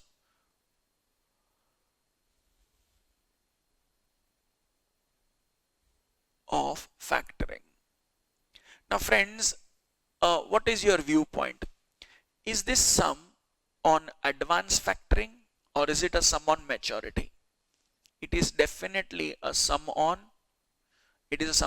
advanced factoring, because factor is going to reserve something, he is going to charge something, so definitely it's going to be an advanced factoring. Okay, so now how will you do this calculation of effective cost? आप ऐसे सोचो कि if you enter into the agreement with whom, with the factor, what are the advantages and what are the disadvantages? Okay, सबसे पहले, if our company enters into an agreement with the factor, will sales of the company rise? क्या company का sales बढ़ेगा? Think. अगर बढ़ता तो वो मेरे लिए एक एडवांटेज है, अगर वो सेल्स कम होता तो मेरे लिए disadvantage. You think and tell me, if the company enters into an agreement with the factor, what will happen? Will the sales rise or will it fall? What do you think? What will happen? Do you really think customers will tell the company, oh company, wow, superb, you have entered into the agreement with factor, we will buy more goods? ऐसा होगा क्या? नहीं. So can I say sales of the organization will remain unchanged, so it will not affect our sales. But if I enter into the agreement, I'm just supposed to think, see, if the sales will remain same, so will the variable cost. It means still contribution, everything will remain same. So whether you enter into the agreement or you don't enter into the agreement, these values are unchanged. So what am I having an advantage? If you notice, past experience indicates that bad debt losses amount to 1.5% of sales, which means what? We can safely conclude that if we enter into the agreement with the factor, that is going to be a non-recourse agreement. It is factor who is going to suffer the loss of bad debts, which means that much amount I will save. So there would be savings in loss of bad debts. So that is an advantage to the organization or disadvantage? It is undoubtedly an advantage. So we say savings in cost of bad debts. Now, how much am I going to save? So we have sales of 3 crore 20 lakh rupees. So 3 crore 20 lakh pay. We are going to save how much? 1.5%. So we'll be saving approximate 4,80,000. So that's going to be the amount of bad debt losses. So we have 3 crore 20 lakh. And of that 1.5%, so we will save 4,80,000. This is one big advantage to the organization.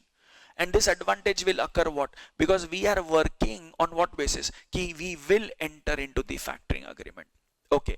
Any other disadvantage or advantage? Check. The expenditure which is incurred by the firm in administering its receivable collections are 5 lakh. मतलब कहने से उतना पैसा collection charges है, administrative cost है, वो भी बच जाएगा. क्यों बच रहा है? Because we are entering into factoring agreement.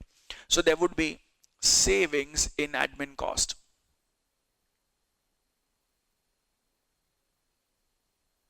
How much are we going to save, friends? We are going to save 5 lakh rupees. So this is an advantage to the organization or disadvantage? Advantage. इसके वजह से profits बढ़ेगा या कम होगा? बढ़ेगा, because I am saving my cost.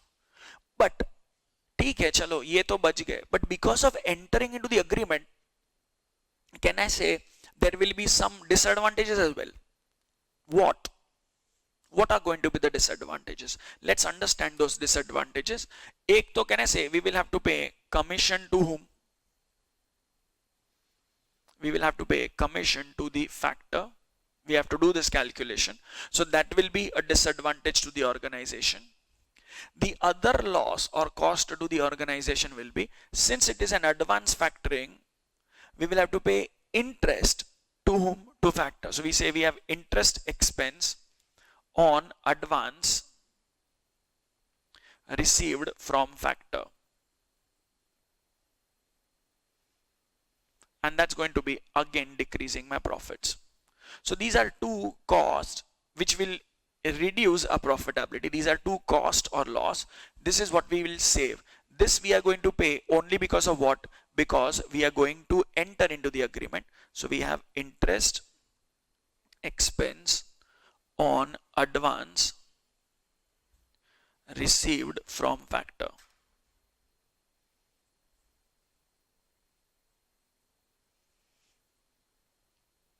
This will decrease my profit. Now how do I get these values? And for a kind information, entire income statement, this is a part of income statement only. We have always prepared income statement in all the chapters, which are always going to be on per annum basis. Now how do I actually compute these things? Understand this. This is the whole crux part of the solution. So let's take it this way. How would you compute this now? Okay, so we have to make this working note. Working note here, I'll combine it for commission to factor and interest on advance. Now, for better understanding, we'll continue with what information they have given. Friends, if I ask you a question, factor is going to enter into agreement with us to manage our receivables. So tell me, how much do you think that if we enter into the agreement with the factor, how much amount do you think I'll be collecting from the factor for the entire year? Think. Amount receivable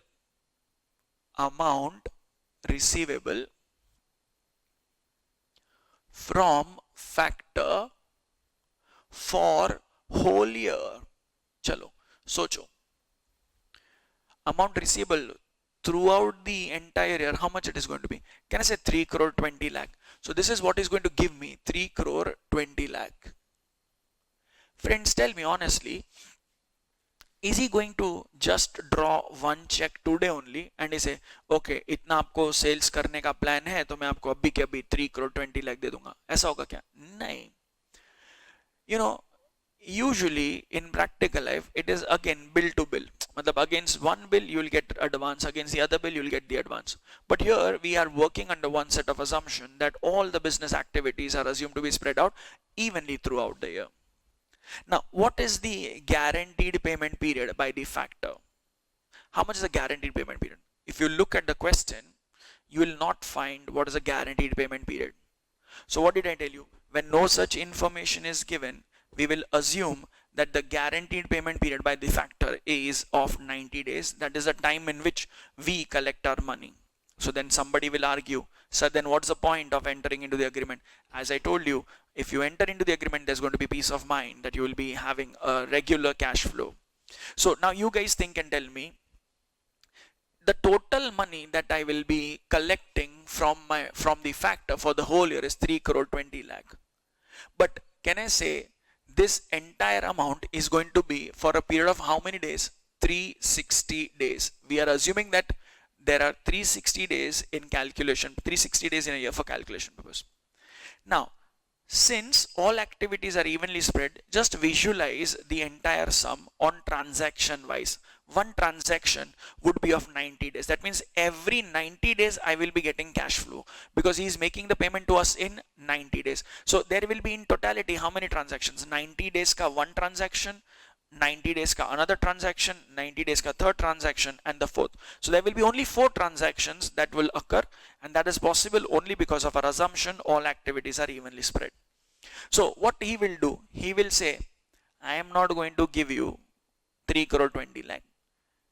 You come after 90 days and collect the amount in bits and pieces. So what will happen now? Every 90 days he will be liable to pay to us how much?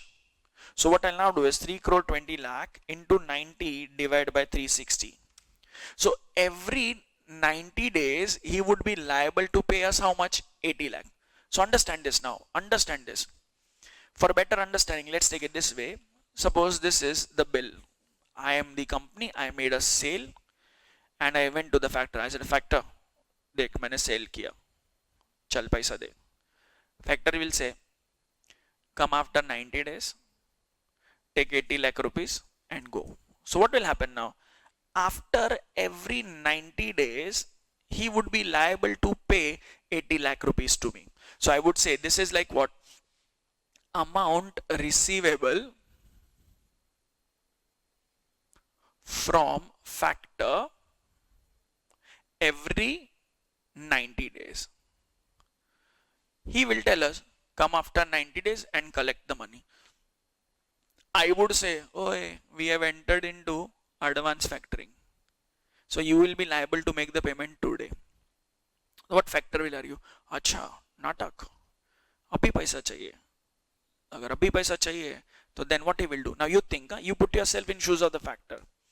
One transaction is of 90 days and factor is now liable to pay to us 80 lakh rupees. So what will the first thing factor will do? If I am supposed to pay you 80 lakh rupees, for this one transaction you are liable to pay me commission. One transaction, just visualize this, one transaction 90 days, same transactions will be 4 times a year. So he will say that if I am supposed to pay you 80 lakhs for this 90 days transaction, you are also supposed to pay me commission. So I will deduct my commission and I will pay you the net amount. We said, okay, fine, no problem. How much will you deduct? He says, I'll deduct commission of 2%. So here we have commission, which is going to be at the rate 2%. So on this 80 lakh, he is going to deduct 2% commission. And that means he will deduct for this transaction 1,60,000. And the rest amount he would then ideally give us, so minus 80 lakhs. So now he'll give us 78 lakh 40,000. I will say then, okay, ठीक है, 78 lakh 40 to 78 lakh 40. Give me the amount now. But then he'll again argue, to meet some contingencies, and since we have already entered into agreement, you know that I will also reserve some amount with myself. So there would also be factor reserve. So now factor is going to reserve something. Factor would reserve how much? Factor here would reserve 10%, I think something like that. Yes, he is going to reserve 10%. Now, sir, this 10% of factor reserve will be calculated on what? So should we calculate it on the amount net of deducting commission, or should this be calculated on this gross amount before deducting the commission? It is your choice, purely your choice. There are many sums where institute has calculated this factor reserve on this gross amount. We have sums where we have even been calculated the factor reserve on net amount deducting commission. So choice is yours, because as it is a mutual agreement between two parties, you can customize it to any extent. So nothing is specified. We would calculate factor reserve on this gross amount of rupees 80 lakhs. So it means now what he will do, he will reserve further 8 lakh rupees with himself, and 70 lakh 40,000 is what he's going to give us to us as an advance. तो अब ये क्या बोलेगा, भाई देख भाई ये पैसा मैं तुझे अभी के अभी दे रहा हूँ. 70 lakh 40,000 is what I am giving you right now in advance, that too from my pocket, which I would ideally get from your customers after 90 days. So since I am paying you this amount, you are the one who is going to pay me interest on this advance. So this is like, I can say, advance from factor.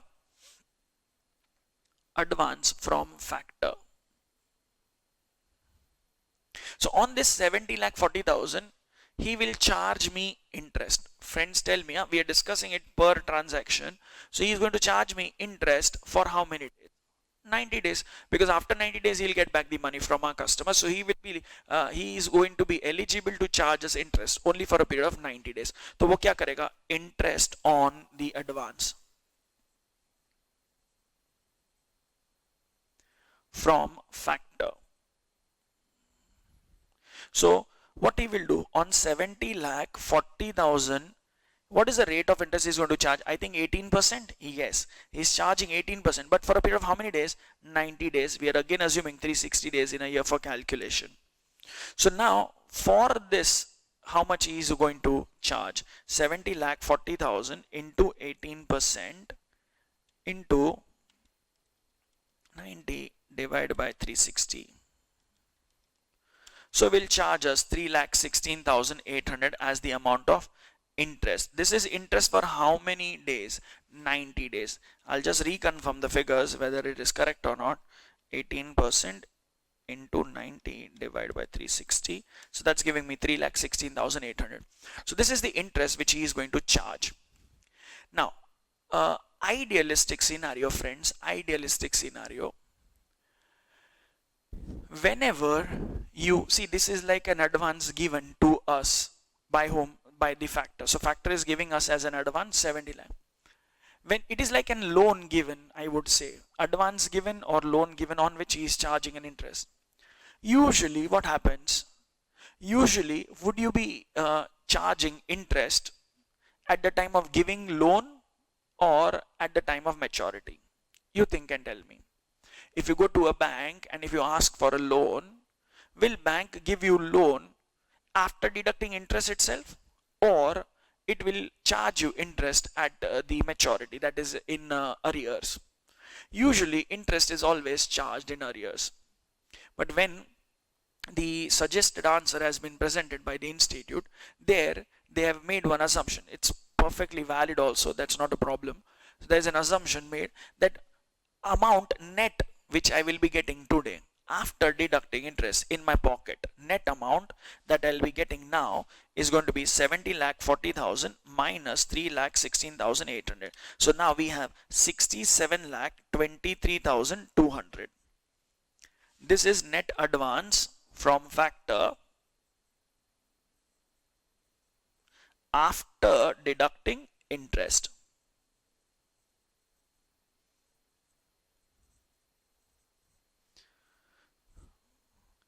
It's your choice, friends. Either you could have assumed this way, that you are going to get this much, this interest will be paid in future, but there is a possibility that factor might even calculate the interest and he will deduct the interest and he'll say take the balance amount with yourself. So this is what I am going to be getting. So against 80 lakh rupees net that is coming into my pocket today after deducting all my expenses, reserves, commission and all, is 67 lakh 23,200. But sir, why are you doing all these calculations? Calculation is because if I'm entering into the agreement with the factor, there are two losses to me. एक तो commission देना पड़ेगा और ये उसको हमने interest चुका दिया, तो ये मेरे लिए लॉस है. क्या फैक्टर रिजर्व सर अपना लॉस है? नहीं, वो लॉस नहीं है. That is what he is not giving me. It has been kept with him. Later on when we finish off or finalize it, that deposit amount we can say we will get it back. So factor reserve is not an amount that is a loss to us. The loss is only commission and interest. So how we will do the calculation? पहले तो आप ये सोचो, ये जो पूरा transaction मैंने अभी कंप्लीट किया है, it is one transaction. The income statement, the cost statement is always for a year. तो can I say, if that 1,60,000 का जो commission है, if it is for 90 days, since my cost computation is on annual basis, 360 days का खर्चा कितना by way of commission. So how much it will be? 320, 640. I think this will be 6,40,000. So I'll have to pay 6,40,000 ka to just commission to the factor for the entire year. Interest which he is charging to me, he is charging 3,16,800. But that is, can I say, again for 90 days. Since all activities are evenly spread, and since I am supposed to calculate the cost on annual basis, so for the entire year, how much is he going to charge me? So for the full year, he's going to charge me an interest of how much?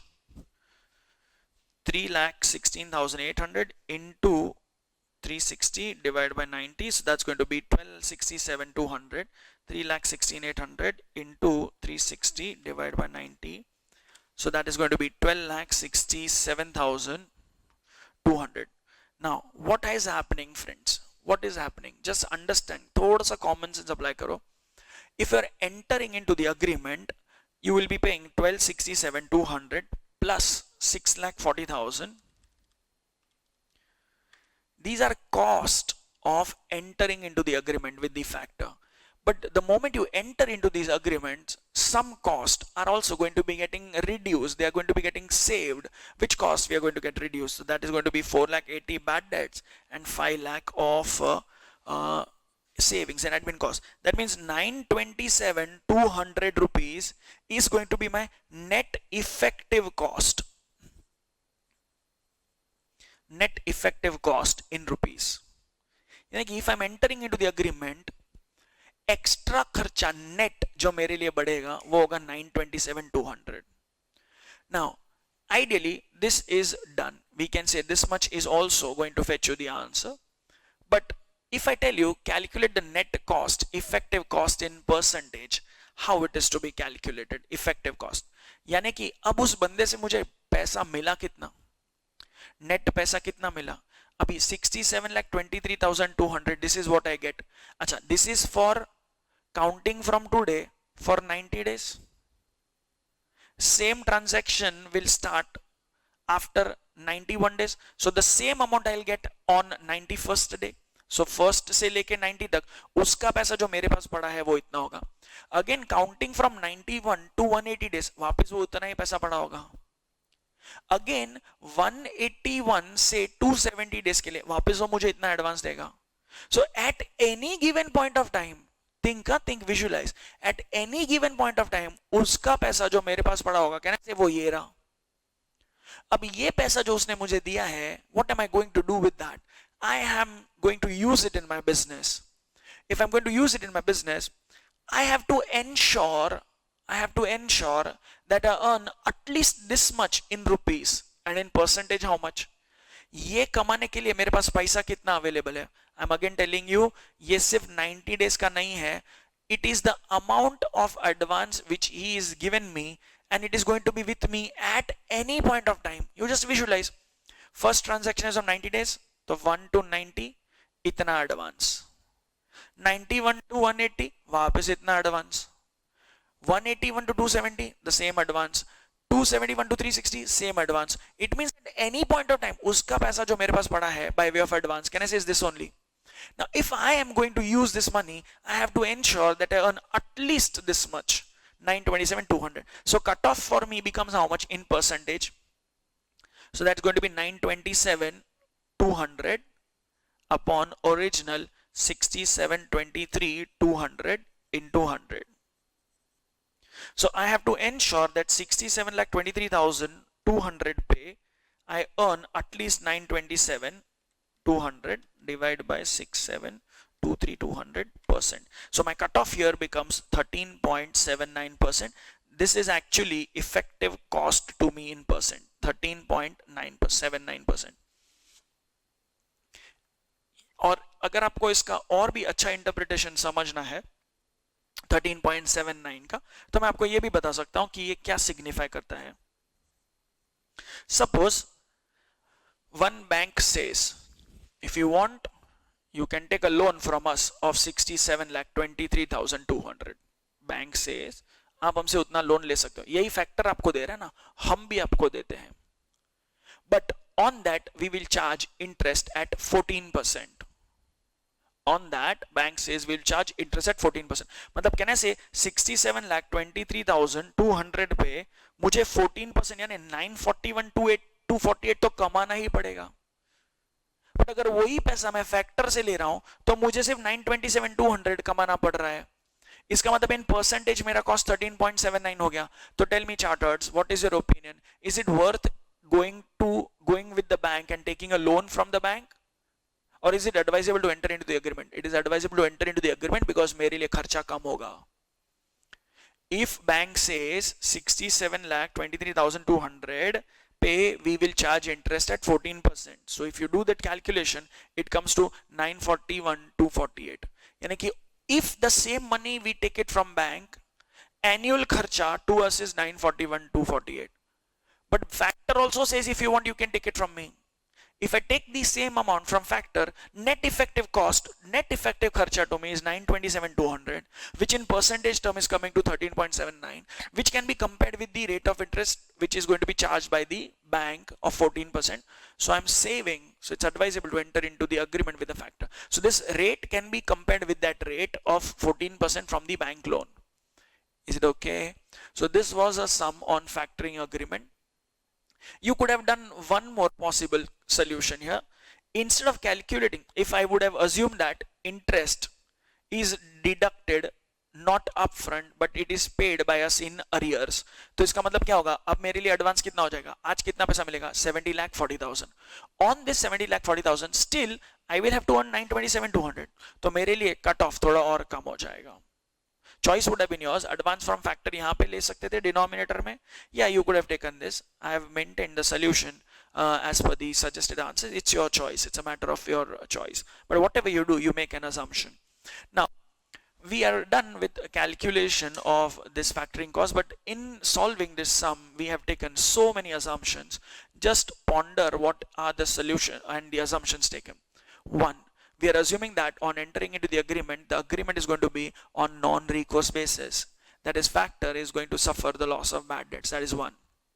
Second, on the second point that we discussed somewhere, we have taken an assumption that the agreement is non-recourse basis, where we are the guaranteed payment period. It is assumed that factor is also going to pay to us in 90 days credit period. We have assumed 360 days in a year for calculation purpose.